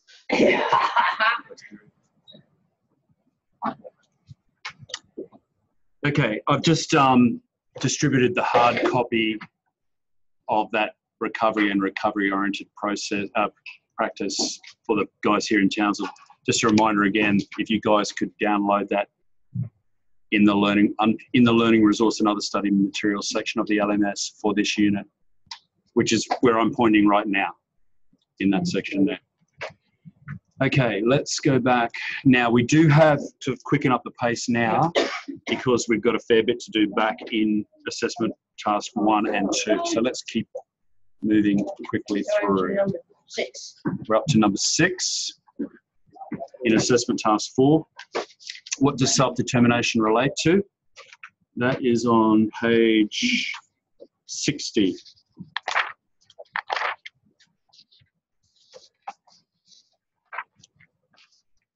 All right, now, listen very carefully to how I want you to answer this, please. You have got the 3 dot points up the top of page 60, but underneath those 3 dot points, you've got 4 paragraphs.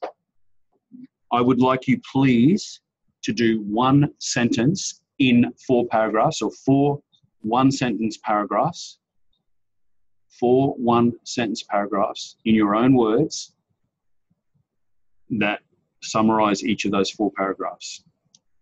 Is that clear? I'm not saying that nastily, I'm just saying, is that understandable? So you wanted to summarize each 1 sentence, is that right? Yeah, that's right. Each of those 4 paragraphs in your own words, in 4 paragraphs. One of them is just a sentence. That's right. One is just a sentence, but you just swing it around and make it your own sentence. Yeah? All right. I just want you to clearly get that concept. All right, so I'm looking for 3 dot points plus 4 more paragraphs of 1 sentence each.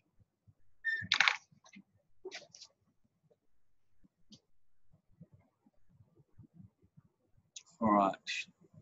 Question 7, discuss the Indigenous Employment Program.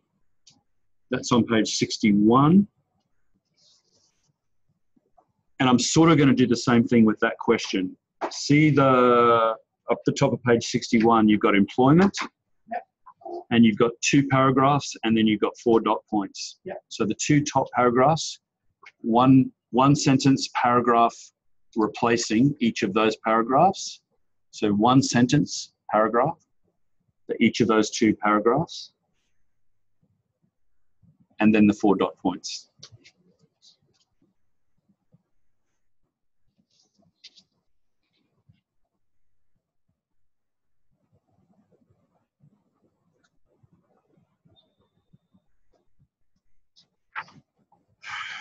Question 8. Going too fast? Everybody okay? This one's just a very simple one. What is a positive work environment characterised by? There's an extra is in there. It's on page 62. All right, we just want the dot points, and I'm going to get you to write them all just so that you are working as functionally as Palm Islanders. Because I'm sure you all are. All right, so all of those 8 points are the answer to question 8. Sorry, Trevor, what was that page again? Sorry, mate. This is question 8, page 62 in the learner resource. Page 62, thank you. Beg your pardon, there's 9 dot points.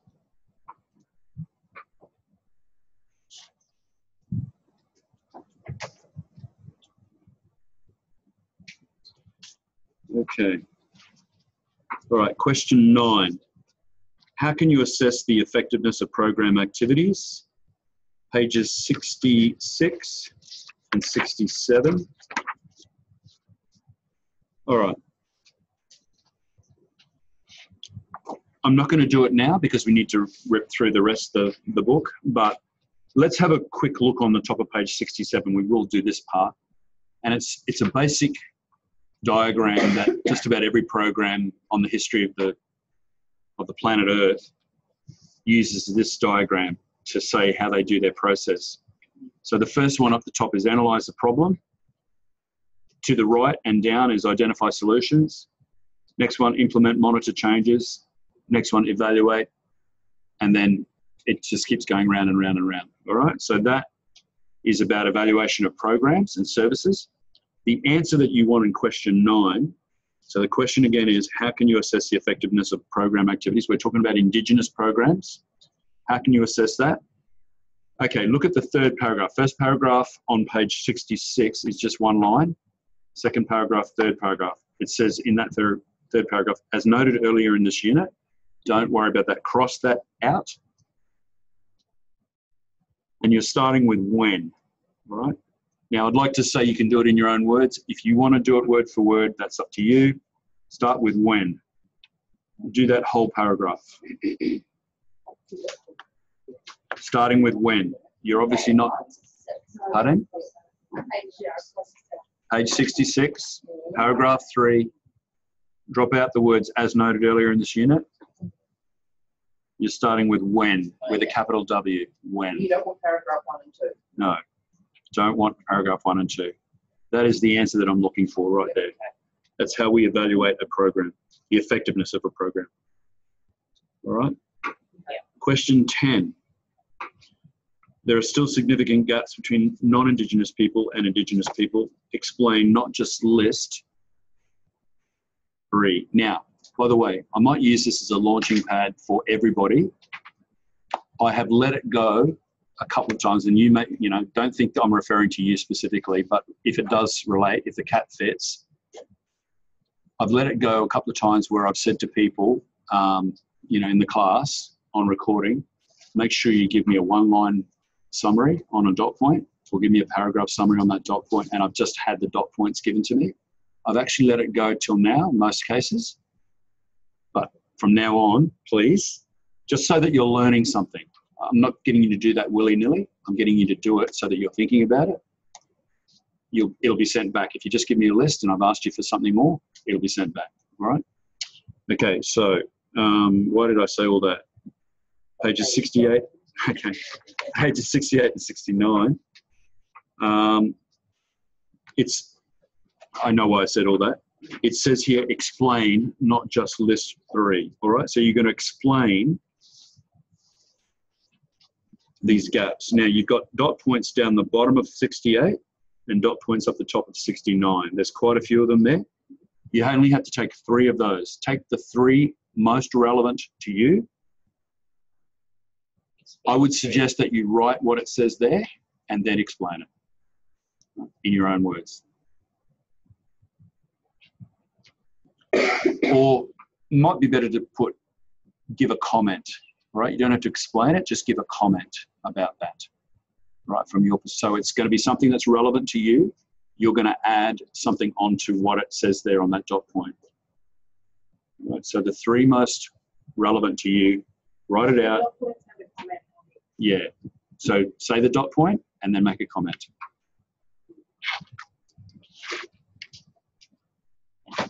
Okay. Move it along. All right. Easy. Okay.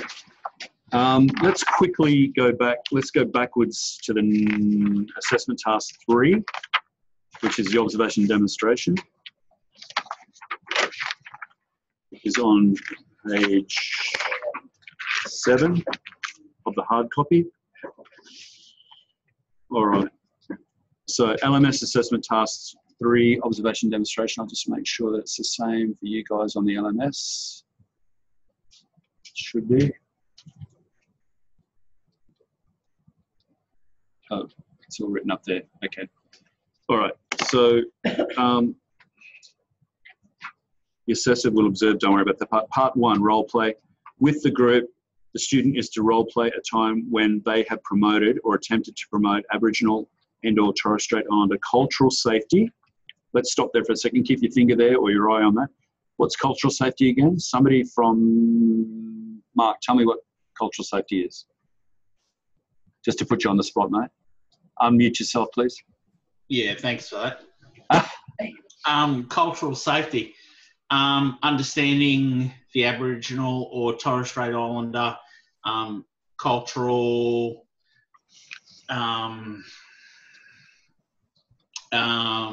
backgrounds. Yeah, right. And then fitting in with them to be able to communicate and get their message across to us, but not only us, but getting our message across to them. Okay.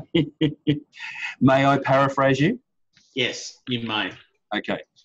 So cultural safety is about providing safety for people of other cultures within your presence, right? It's about you providing a culturally safe place. Yeah. All right. Can you say that one more time? It's about you providing a place that is culturally safe for your client.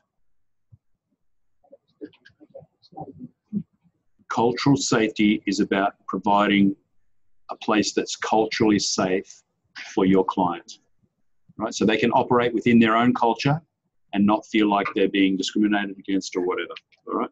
So what you're saying is we've got to accept their culture, right, in with us to be able to get our message across to them. Well, they're trying to get their message across to us because it's about them, isn't it, really? Yes.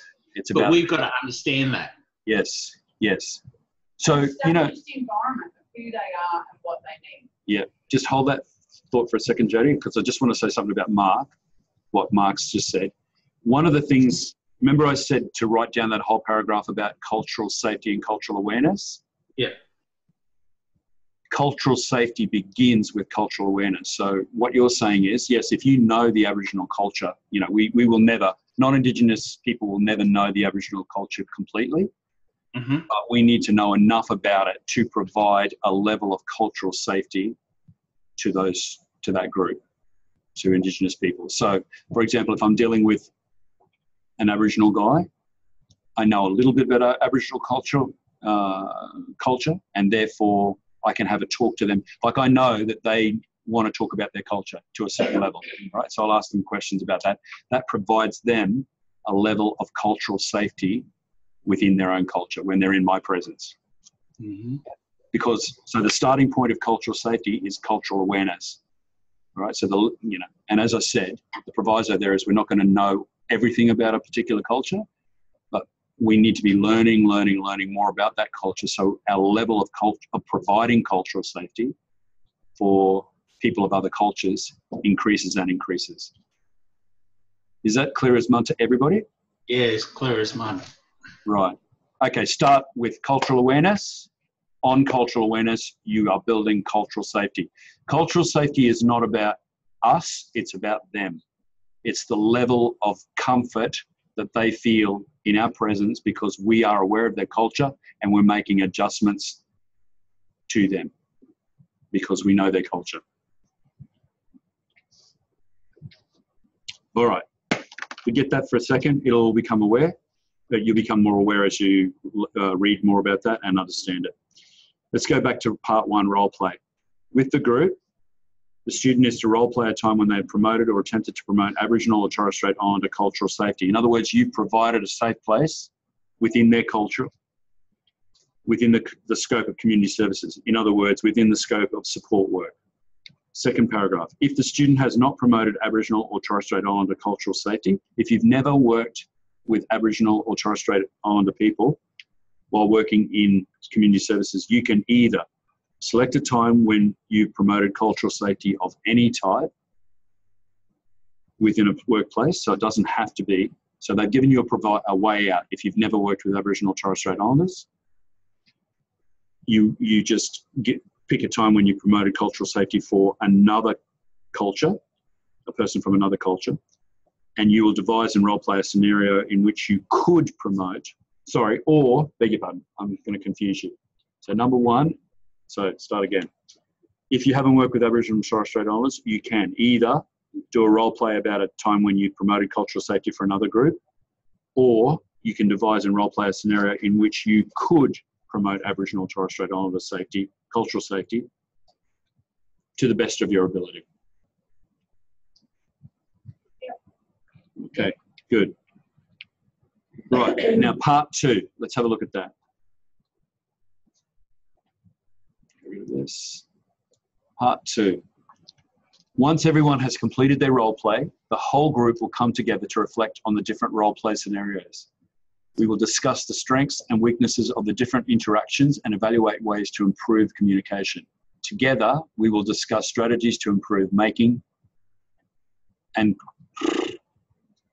That's not written correctly.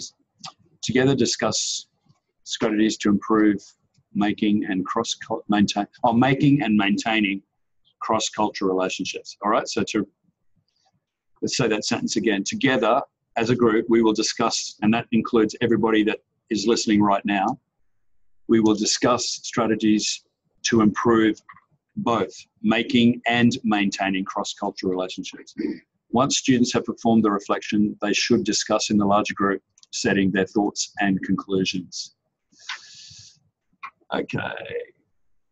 Next one. Throughout this role play activity, students will need to reflect on their actions in the role play and contribute to discussions on how to evaluate ways to improve communication. And we'll leave it at that, all right? So the rest of it you will have done. All right. Any questions on that, guys?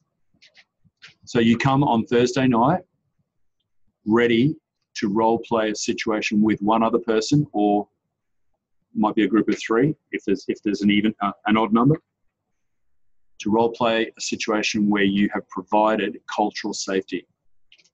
So you will be, in this case, you'll be the support worker providing cultural safety. You might have to explain that to your client. You're going to explain, okay, you are this person that I'm providing cultural safety to. Right? So we've done a few where it's the client that is explaining to the support worker what's going on.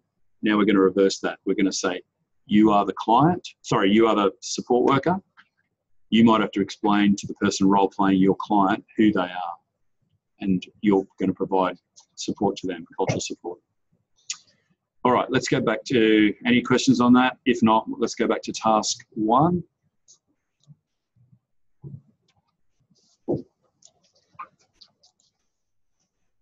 All right.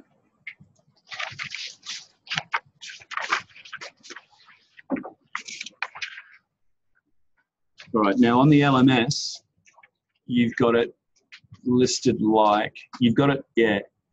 I don't know why Omar did this, but actually in view of what I've told you tonight, that we're trying to make less assessments, we're putting more into particular assessments, but you need to be very careful about how you answer this question, each of the questions in this assessment task. So for example, question 1 says, it's got a number of questions. It's got actually 4 questions in question 1. And you have to answer each one of those. So can I suggest that you rewrite the question in your answer? You guys that have got hard copy, it's actually there for you on the left-hand side. You don't have to rewrite it, right? If you've got it in hard copy, so everybody who's watching on hard copy, the question is there, right? So you've got question 1 and there's 1.1, 1.2, 1.3, 1.4, all right? That's in hard copy I'm talking about. On the LMS, you've just got all of that listed under question 1. And you've got the 4 questions there up the top. So in the LMS, I'm suggesting that you rewrite each of those questions and then answer each of those questions underneath. Otherwise, the poor old marker, it'll be trying to work out what are you actually answering, all right? So LMS, you're going to write in here, what are the cultural safety issues that may impact service delivery in your workplace? Question mark. Then you're going to answer that. Then you're going to write, what are the potential impacts on service delivery? Then you're going to answer that, etc. All right? So let's quickly go through that. Any questions on that? Any misunderstandings? Trevor, can we do like 1A, 1B, 1C, 1D? All right, you could do it that way so you don't have to rewrite the question. Yep. Thank you. All right. Yep, that's a good way. All right, as long as you're leading me by the hand, right? I don't want 1 big paragraph that's answering all 4. break it. Yep. Otherwise, we'll lead you by the hand. Thank you very much. And especially from you, Mark, that'll be very lovely. That's a joke, everybody. It's an in-joke with Mark. Yeah. All right. So question 1.1 on the, which is the first question in question 1 on the LMS. 1.1, what are the cultural safety issues that may impact service delivery in your workplace? All right. So in other words, if you want to write something about how to answer this, how are you providing cultural safety to people of other cultures and subcultures in your shifts or in your time with them? How are you providing cultural safety to people that you're working with, people from other cultures or subcultures?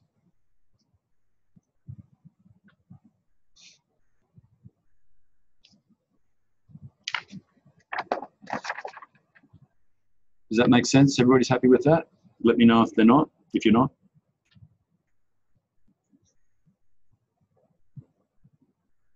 Okay, question 1.2 in the hard copy. This is the second question in question 1 on the LMS. We still have to make a distinction here. Crazy, a little bit more understandable. The question is, what are their potential impacts on service delivery? All right, so you might be asking, might be wondering, what is there? What's there? There refers back to the first question, which is cultural safety issues. So what are the cultural safety issues impacts on service delivery? So the way to answer this is, if you don't look out for cultural safety issues, or let's put it a different way, if you don't provide cultural safety for your clients, what are the potential impacts of that?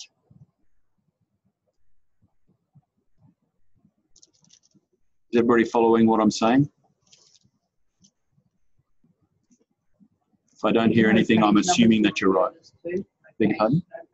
No, this is your own, you need to be answering from your own perspective. Right?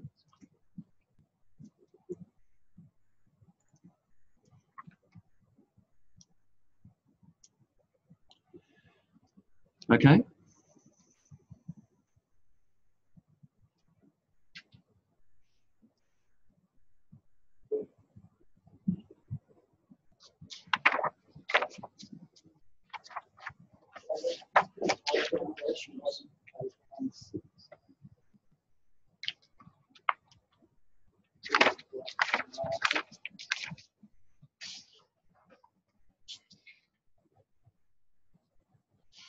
All right, so let's go on to 1.3, or the third question in question 1 on the LMS, which is, what are the critical issues you need to be aware of which will influence relationships and communication with Aboriginal and or Torres Strait Islander people in the workplace?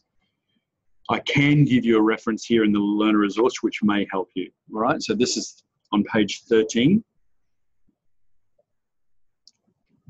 And we've looked at them last week. The bottom of page 13, you've got things like disposition of land, family fragmentation, mental health issues, etc. All those dot points there. If you're working in a community, you might know some other ones, some other dot points in there. I'm happy for you to put those dot points in there. Over the page, the whole issue of grief and loss on page 14 has a whole bunch of dot points underneath that. So there's some of the issues there. All right. So with reference to pages 13 and 14, how do you answer that third question? What are the critical issues you, right? Put a ring around, if you've got a hard copy, you, a ring around you. What are the critical issues you need to be aware of which will influence relationships and communication with Aboriginal or Torres Strait Islander people in the workplace, in your workplace? What do you need to be aware of? May not be some of those dot points, maybe other different dot points, right? So what's the key things that, so this is very much personal, your own thing. Make it personal. I can't mark you wrong. As long as you've got a couple of things in there, don't just give me one. It says issues, so it's got to be at least 2, right? And just give me a little bit of a spiel about it. Don't just write mental health issues, that's not going to cut it. Give me, just tell me, explain it a bit. All right. All right, question 4. Ready to go on, everybody? All happy? Speak up or forever hold your peace. Okay, question 4. Having done question 1, you should now be able to do question 4 really easily. It says, how is cultural safety integrated into your workplace? Right? So think about how your organisation has actually got it welded into your policies and procedures such that you can't help but provide cultural safety to people from other cultures. Now, if they don't, if that's lacking, you could say, we actually don't provide cultural safety, but I'm guessing that most of your organisations do provide cultural safety. You just have to have a think about it, about how they do that, right? If you genuinely think they don't, you can tell me what they need to do to provide cultural safety. However, after thinking about it, you're probably going to come up with ways that they can, all right? So that's question 1 in the LMS, completely done. It's also question 1 in the hard copy, completely done. 1.1, 2, 3, 4. All right, let's go to question 2 now. Again, this is broken up into 4 sub-questions. Each of these questions has to be answered. First one is very, very personal, and I'm going to give you an example of how personal it can be so that you feel a bit more comfortable, keeping in mind that, again, as I've said many times, only to the level of your comfort do you need to write anything. And secondly, it is confidential, all right? So what is your own cultural bias? All right, I'm going to answer that. And I'll just read some notes that I made last time. So I come from a very Anglo-Celtic background. My background is in Cornwall and Scotland, in England and Scotland.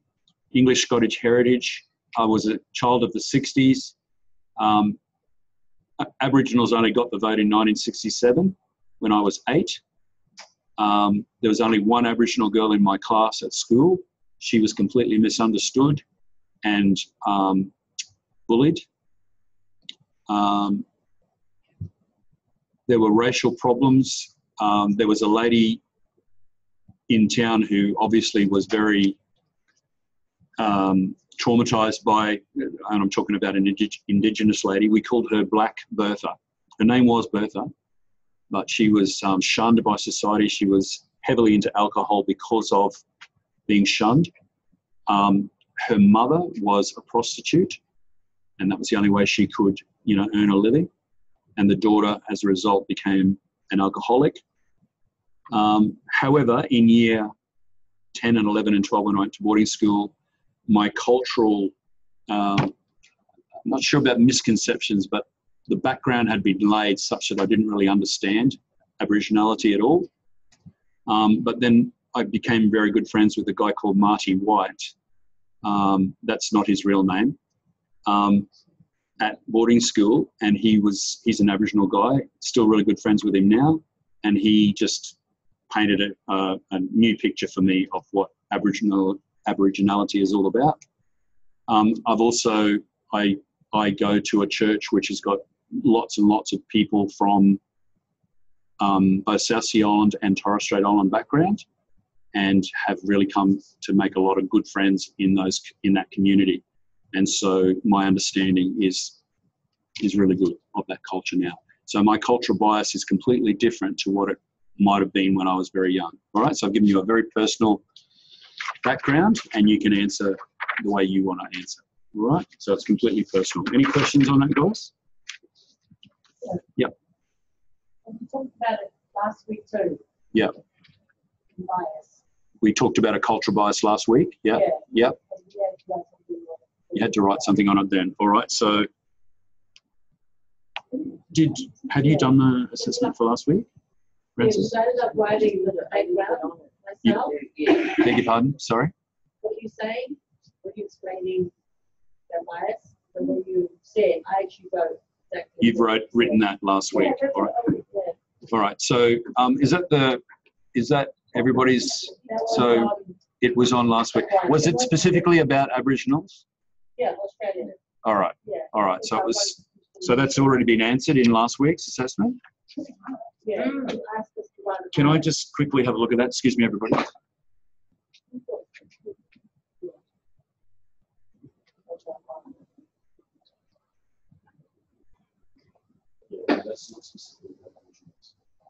Okay, so I'll just make that distinction. If you've done it on the level, that's fine. All right. So just to answer that question, we did have to do what I think it's question 1 in assessment task 1 last week was about what is your cultural bias. You can incorporate some of that into this question, but it's specifically about Aboriginal and Torres Strait Islander, right? So what's your bias there? Okay, so, yeah. Right. So if you've answered that last week about Aboriginal Torres Strait Islander, fine. You can just import that in. You can just cut and paste. Right. Now, in saying this, I don't want anybody to be hurtful or anything like that. But just tell me the truth without being. I mean, I've had answers where people said, "Look, I completely did not understand Aboriginal people or Torres Strait. I had no concept of who they were." Right. So Sarah here is saying that she doesn't work with any, so she doesn't really know any Aboriginals or Torres Strait Islanders, and therefore you don't associate with them. Therefore, you might, maybe it's just what you've seen, and maybe that hasn't, or maybe what you've seen on the media or something like that, right? So we need to be aware that what's portrayed in the media is often sensationalized. So all that sort of stuff. Yeah. Okay. All right. Hey, Trevor. Yeah. Clover from Mount Isa. I was just wondering, that question can be based on anything that we've been biased on? Yes. Anything. Okay, cool. It's your personal answer. Yeah. All right? Yeah. I wish we had for the people who are Indigenous in any way, I wish there was an answer back the other way. In fact, if you want to, you can, if you're of Indigenous background or from another country here or in Zoom land, you can write actually about what your cultural bias was the other way. If there were. Well, it says what is your own cultural bias. So. Yeah. Yes. All right. You're right. Okay. And I was just thinking as a marker, because this unit is about Aboriginal Torres Strait Islander. Yeah, hang on. Yep. Cool. Yeah, it's really got to relate to Aboriginal Torres Strait Islander. But what I'm saying in this one here is if you are of Aboriginal Torres Strait Islander background, you can write the other way. Now, you may have already answered that last week in DIV 001. I get that. All right. So you can copy and paste, whatever. Okay.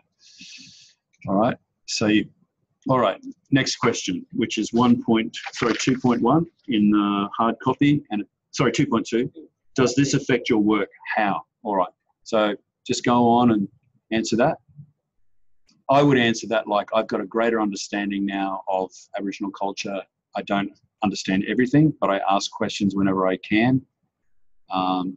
In the prison, I asked a lot of questions because there was a great representation in prison of Aboriginal males and females, I think. So I asked a lot of questions. Right, 2.3. Are there communication, sorry, that's not right. In what way do you model cultural safety in your own work? All right. How do you model it? How do you do it when you're working with somebody of another culture, right? So if you're not working with Aboriginal and Torres Straits, if you've never done that, how do you do it with any culture or any other subculture? 2.3. No, we've just done that. 2.4. Are there communication techniques and work practices that you employ to show respect for the cultural differences of others? All right, now you may have just answered that. In what way do you model cultural safety in your own work? So you can refer back. Is this question 3? No, question 2. Have you got a hard copy in front of you, Mark? No, I'm going off the LMS. All right, on the LMS, we're in question 2. Yeah. Oh, you mean question 3 within question 2? Is that what you mean? Yeah. All right, this is question. Wait a minute. 1, 2, 3. I'm actually talking 4 now. Are there... That's where I'm getting confused because there's 4 questions in one. Yes. And I was in a quandary today because don't worry, I won't explain that. All right. So question 4, are there communication techniques and work practices that you employ to show respect? Right. So that should be fairly easy to answer. Happy with that, everybody? Do I need to say anything more on that? All right, let's go to question 3 in the LMS and in the hard copy as well. What strategies do you employ to develop effective partnerships with other staff, clients, and communities, including the Aboriginal and or Torres Strait Islander communities? Now, let's take this from the perspective of communities. All right, so we've just answered, question 2 in terms of providing support individually. Now we're going to talk about providing what strategies do you employ regarding communities. All right. Just to make that distinction. So that question again, what strategies do you employ to develop effective partnerships with other staff, clients, and communities, including the Aboriginal and Torres Strait Islander communities? I didn't write this question. I would have written it a completely different way. So is this A, B, C, and D again? Always, yep, always, Mark, yep. All right.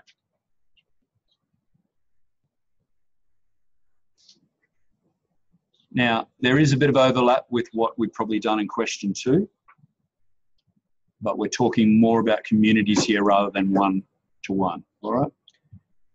The second part of question 3, do any of these strategies encourage self-determination and community control in your community service? Have a think about that. Do any of these strategies encourage self-determination and community control in your community service? Now, self-determination. I know there's a question on that. Yes, question 6 in the questions in assessment task 4 is about self-determination, and that was on page 60.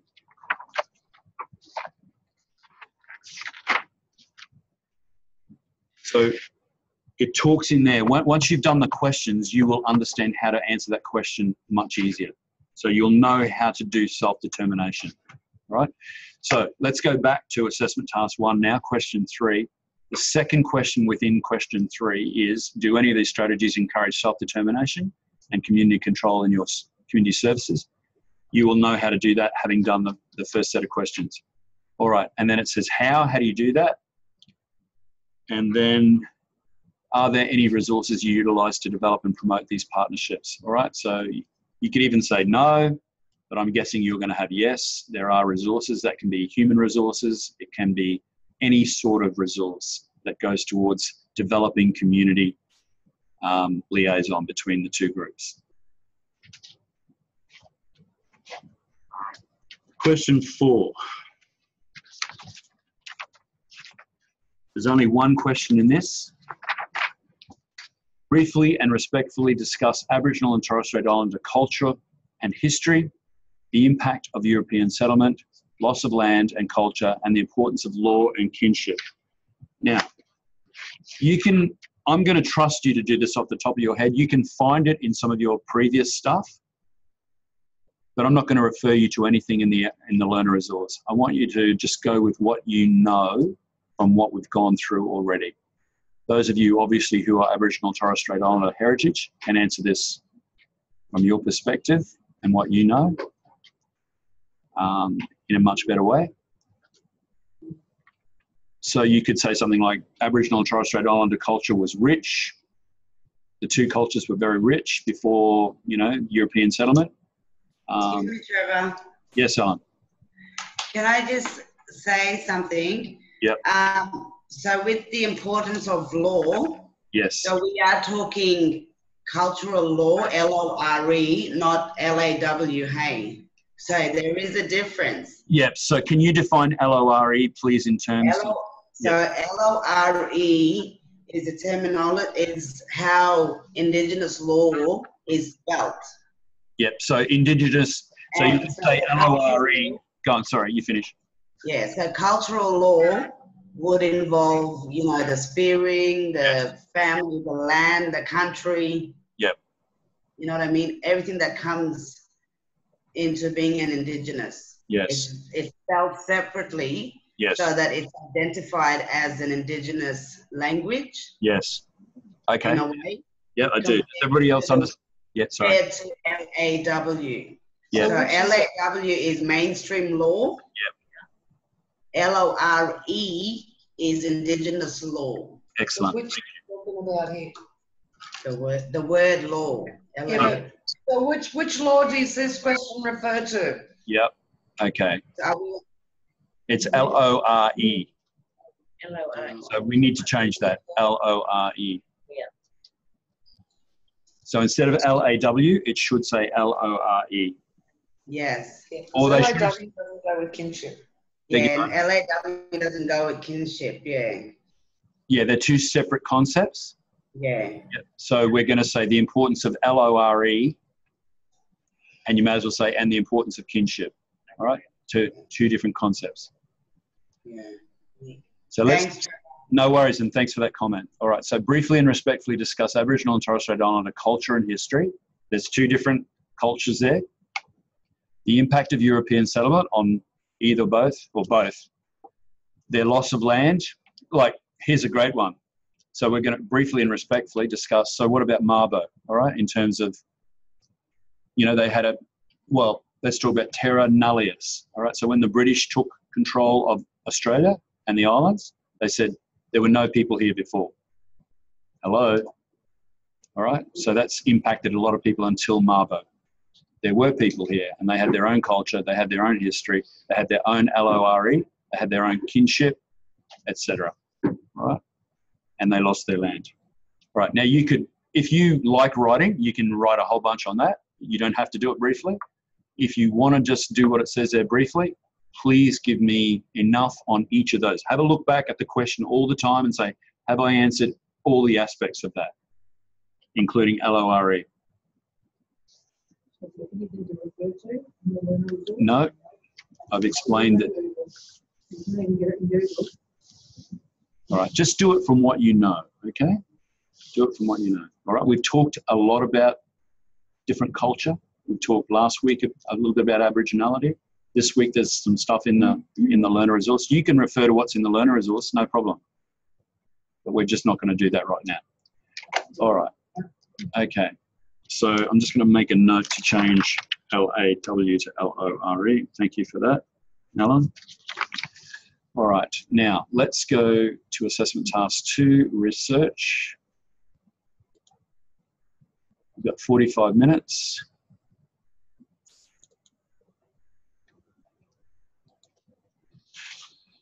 All right.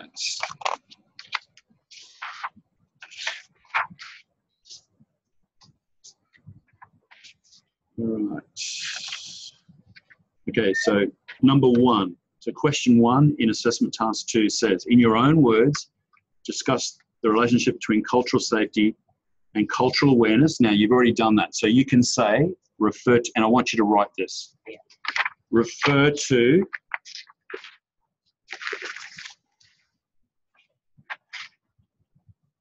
assessment task. So write these actual words. Refer to assessment task 4, question 2. Right, refer to assessment task 4, question 2. Now, you haven't answered the question fully. You sort of have, because you've looked at the relationship between cultural safety and cultural awareness. We've already done that part, but we haven't done cultural competence. Now, what do you think cultural competence might mean? These are all related concepts. Go on, Mark. Understanding. Oh, Sorry, it's Junior from Mount Isa. Yeah. Understanding of another. Yeah. So it's being competent, which is related to cultural awareness, isn't it? So there's levels of cultural awareness. So cultural awareness starts when you first meet an Aboriginal person or you read about them or whatever. Cultural competence would be somebody who has maybe lived and worked a lot in that culture. So if I could just use you, Roseanne, for a second. Yeah, and Alan's pointing to Roseanne. Roseanne is you probably had a level of cultural competence to be able to get that job, but I would say that you are much more culturally competent in Aboriginal culture now than you were when you first started. Your comments, Roseanne? You hit that nail on the head, Trevor. Okay. Okay. I'm a 61 model, okay? Yeah. So I'm probably older than most everyone there. I grew up where we were taught a whole different thing in school. You know, there were the photos of Captain Cook and and everything. The ladies in silhouette form with the spears, as they called them. Yeah. And we were not brought up to see the Indigenous people as equals. Yeah. So that sort of thinking never came into my education. No. However, I grew up in Sydney where there were different cultures, a lot of different cultures, not many Indigenous people. I had one good friend in high school, Aboriginal, but there were a lot of Greeks and people from Europe, that sort of area. So that gave me the open-mindedness about, you know, like everyone's people, there's good and bad everywhere. Yeah. But then when I started working in disabilities up here, not down in Sydney way, I was supporting a lady from Palm. Yeah. I thought that opened my eyes up a bit. Oh, no. When I got over here, my staff educate me, my clients educate me. The community meetings I go to, I get educated. So, and I don't think I could say that I would ever have a great cultural competency because you're always learning. Yeah, exactly. And a comment. Thank you. That's a lovely comment. Thank you very much, Roseanne. So I guess as a final comment, you could say that your level of cultural competence is always changing, right? Or it should be always changing, right? As you work more and more in that culture. All right, so let me just check that everybody is working off the same page when I'll let you finish writing that.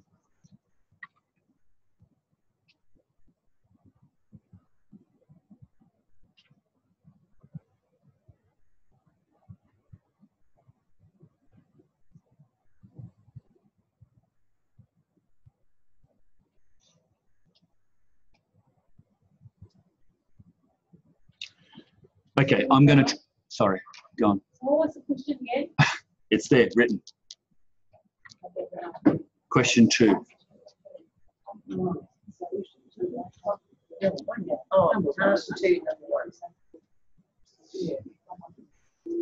No, task 2, I'm sorry, yeah, task 2, number 1. Yep. Assessment task 2, number 1. Yep. All right, I'm going to attempt to answer this. All right, so have a think about this when I'm talking.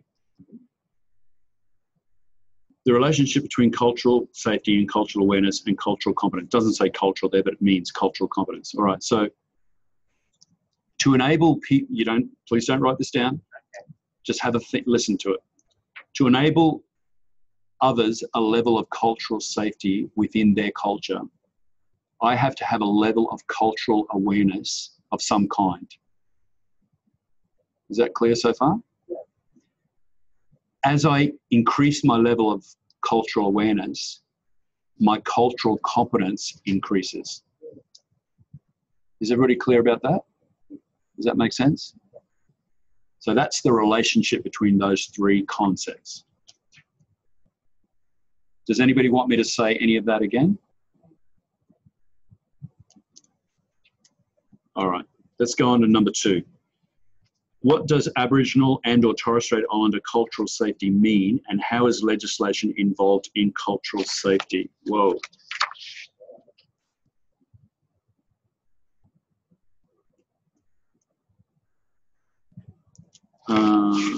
Just one moment. All right.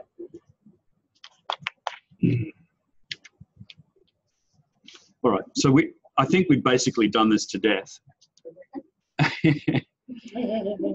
Jill has just said without a hint of sarcasm, you reckon?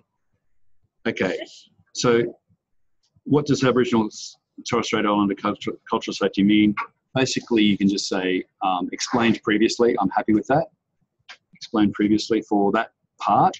However, you've got the next part, which is how is legislation involved in cultural safety?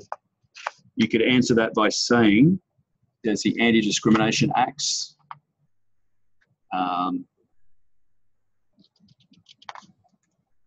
You know, basically, we cannot discriminate in any way, shape, or form against others from other cultures, including our own cultures within Australia.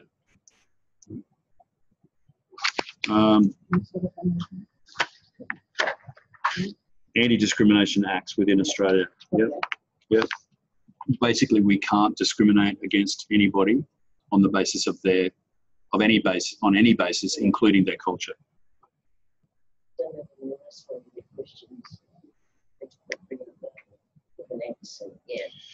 You might want to add to that on page 20.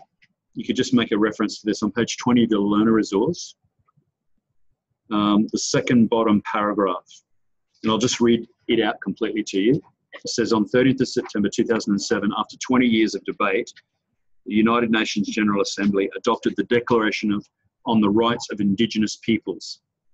It is the responsibility of Australian governments at all levels to work towards integrating Indigenous rights into policies and legislation.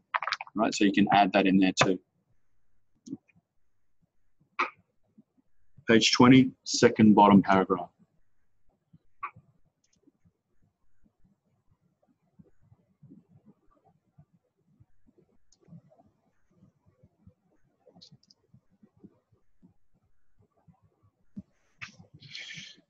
Okay, number 3. Happy to go on? Yeah. Yep. Aboriginal and Torres Strait Islander cultures are diverse. What does this mean? I would start with the first comment being exactly what Alan had said before.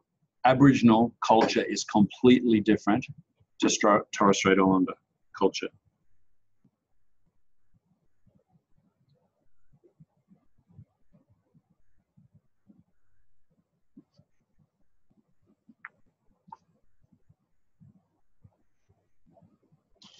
Then I'd probably put something like, within each of those cultures, there are different subcultures.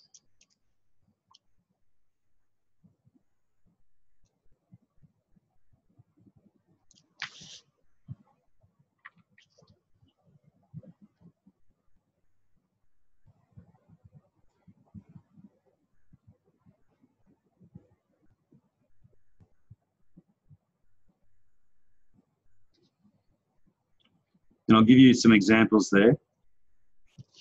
You don't have to write these down, but Tiwi Island Aboriginals don't have a boomerang, right? And they have different kind of art. Similar, they've got the dots and all that sort of thing, but it's a different sort of art to mainland Aboriginals. There are 700, or there were 700, over 700 languages, Aboriginal languages in Australia at the time of European settlement, right? 700, pretty wild, eh? So that's going to be a different, that's going to be show you that they've got different cultures, different subcultures. And just a final comment, and you can write something about this, means that we have to acknowledge all those subcultures within them are individual cultures and not just blanket treat at sea, you know, Aboriginal and Torres Strait Islander. We can't, as Alan said, we can't put them all in together. And I want to make another comment in a minute when you finish that, when you finish writing that. So we can't blanket treat all of the Aboriginal and Torres Strait Islanders as one. They're individual cultures, or they have been in the past.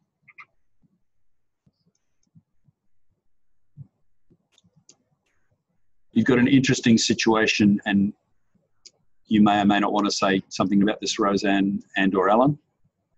Palm Island, they put a whole bunch of Aboriginal cultures in together with each other. So it broke everything down. Do you want to say anything more about that, guys? So with Palm Island, there's 40 different tribes. Yep. Back in the day when, like you've got Torres Strait Islanders as well in Palm Island. Yeah. Because back in the day with I think it was during World War II, yep. Also during the time of the Stolen Generation period, if a Torres Strait Islander in the Torres Strait have committed some sort of offence by law, LORE, Palm Island back then was seen as a punishment island. So people were sent here as punishment. So therefore, and stolen generation, when people were taken off, their kids were taken off their families, they were sent to Palm as well. Hence why there's 40 tribe who everyone, they're known as Bulgaman people, which means many tribe, but one people. Sorry. But there's 40 different languages in Palm alone. 40. There's 40 different tribes. 40, yeah, okay. And what does Bulgaman mean? I didn't catch that. Many tribes, but one people. Okay, right. And would they consider themselves now, after all that history, would they consider themselves one people? They do. So they call themselves now the Bulgaman people. Okay, cool. All right. So they've re-established themselves after probably what took a long time to kind of coalesce together as one people. Yeah. But and that includes Torres Strait Islander people as well. One of my grandfathers, who was one of the 7 strikers that fought for Palm Island. Wow. Wow. So, amazing. Yeah. So there was a strike on Palm Island about the conditions and the wages and that sort of thing. Is that just freedom of speech. Yeah. Back then. So there was a group, there were 7 men who stood against the government and gave it their all. Yeah, they was battered and beaten and kicked off the island. Them and the family, and families was torn apart. So such a sad history, and it just goes to show that the white race or the European race here really thought they were superior. So things change. We hope. I mean, the Aboriginals were classed as flora and fauna. Yeah. They weren't even considered human beings. Yeah. Now, what we've got to remember, and I get a little passionate, Trev, you know me. Yeah. Can I put a limit on your time, Roseanne? Please tell me what you're about to say. Can we make it 2 minutes? 2 minutes, okay. Was that 10 or 2? Hey, get out of it. Yeah. It wasn't 40 different tribes. It were people from 40 different tribes. Maybe one person, maybe 2, maybe more. Yep. But those people were ripped out of their country. They were ripped away from their culture. Yeah. They were thrown on an island with talking different languages, which they weren't allowed to talk anyway. Yeah. Couldn't communicate with each other. Yep. Because they had no tie to country. So they were just ripped away from everything they knew. Yes. And put down with white man law. That's the end of that. 2 minutes. I did well. Well, you did that in about 40 seconds, so well done, Roseanne. Yeah, well done. That's good. So they've come from a very displaced place, and because of human nature and because of necessity, they've had to become one people. So it's been an interesting time. All right, so that was answering question 3. Let's go to question 4. What are the factors that contribute to Aboriginal and Torres Strait Islander ill health? I'm sure it's somewhere in the book, but let's write down a few like this. I'm sure you know what they are already. Alcohol, drugs, infant death, diabetes, kidney disease, mental health issues, heart disease,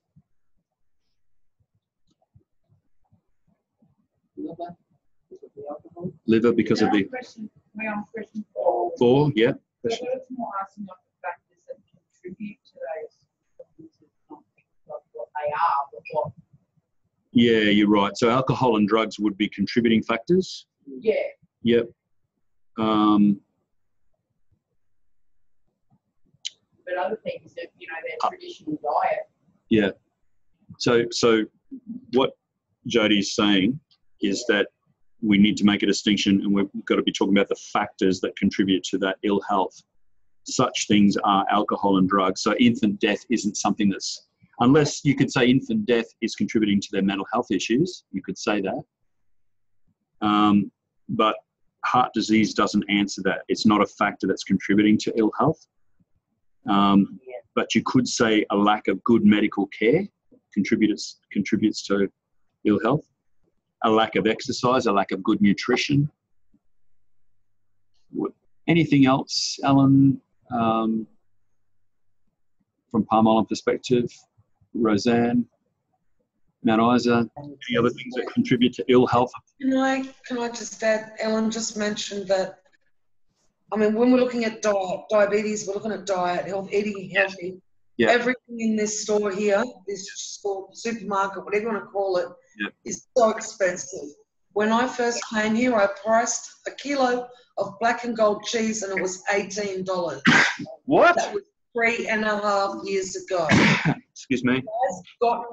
It has gotten better. Yeah. But no fresh fruits.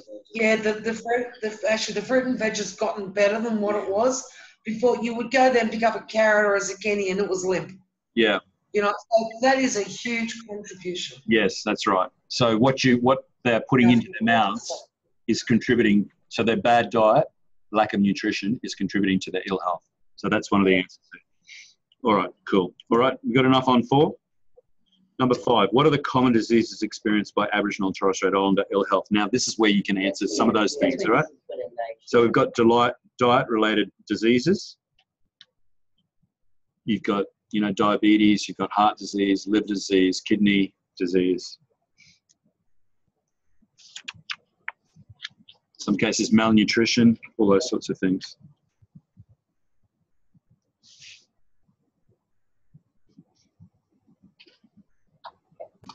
We could go down the track of scabies as well. Sure, yeah, scabies. Those sort of things. Head lice. I mean, we get that anywhere, but you get these other things anywhere. Yeah. Yeah, head true. lice is more No, you're common. right. Okay.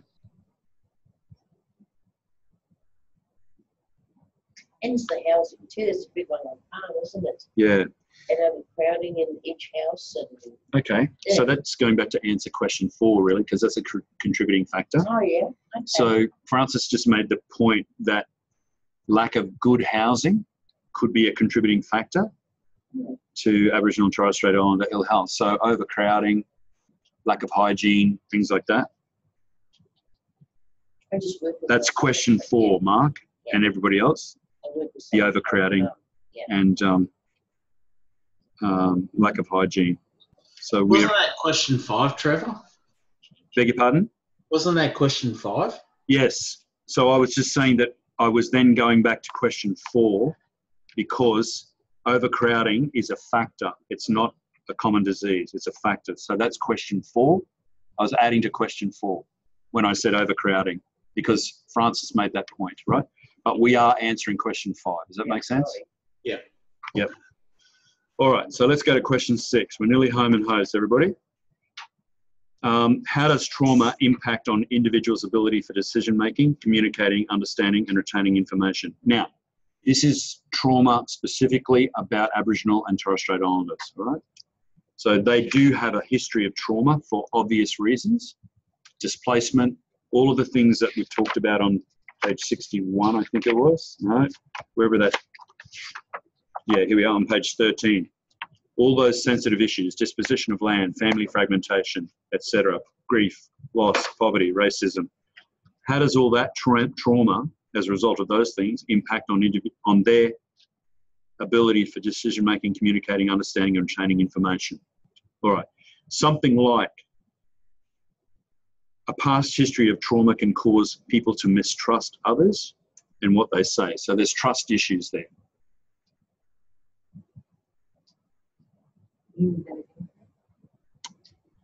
A past history of trauma can cause people to mistrust others and what they say.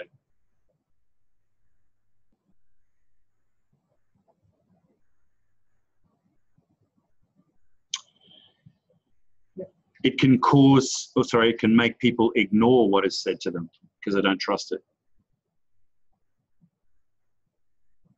Or it's just going to add to their trauma. It can make people ignore what is said to them.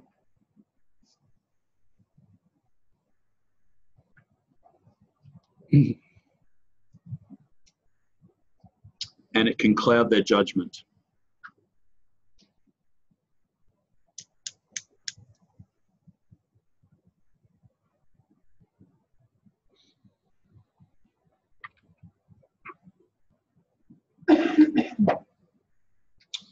Okay, question 7 is not a hard one.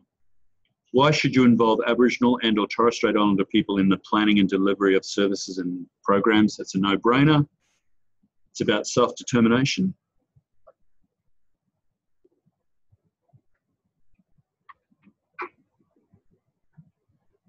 It's about buy-in, in inverted commas, buy-in with a hyphen in the middle, buy-in.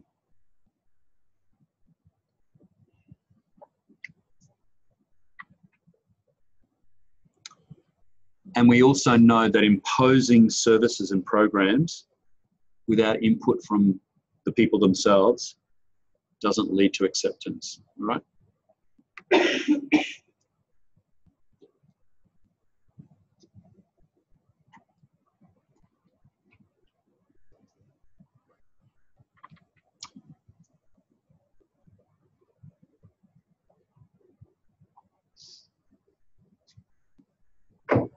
All right, now, can I just ask a question before everybody goes? Do you feel that tonight was a little bit more orderly? Yeah.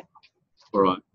Part of that was I was feeling a bit more orderly because I had the hard copy numbering basically okay with the LMS. I want to say this, just make sure everybody hears this. I know you're packing up.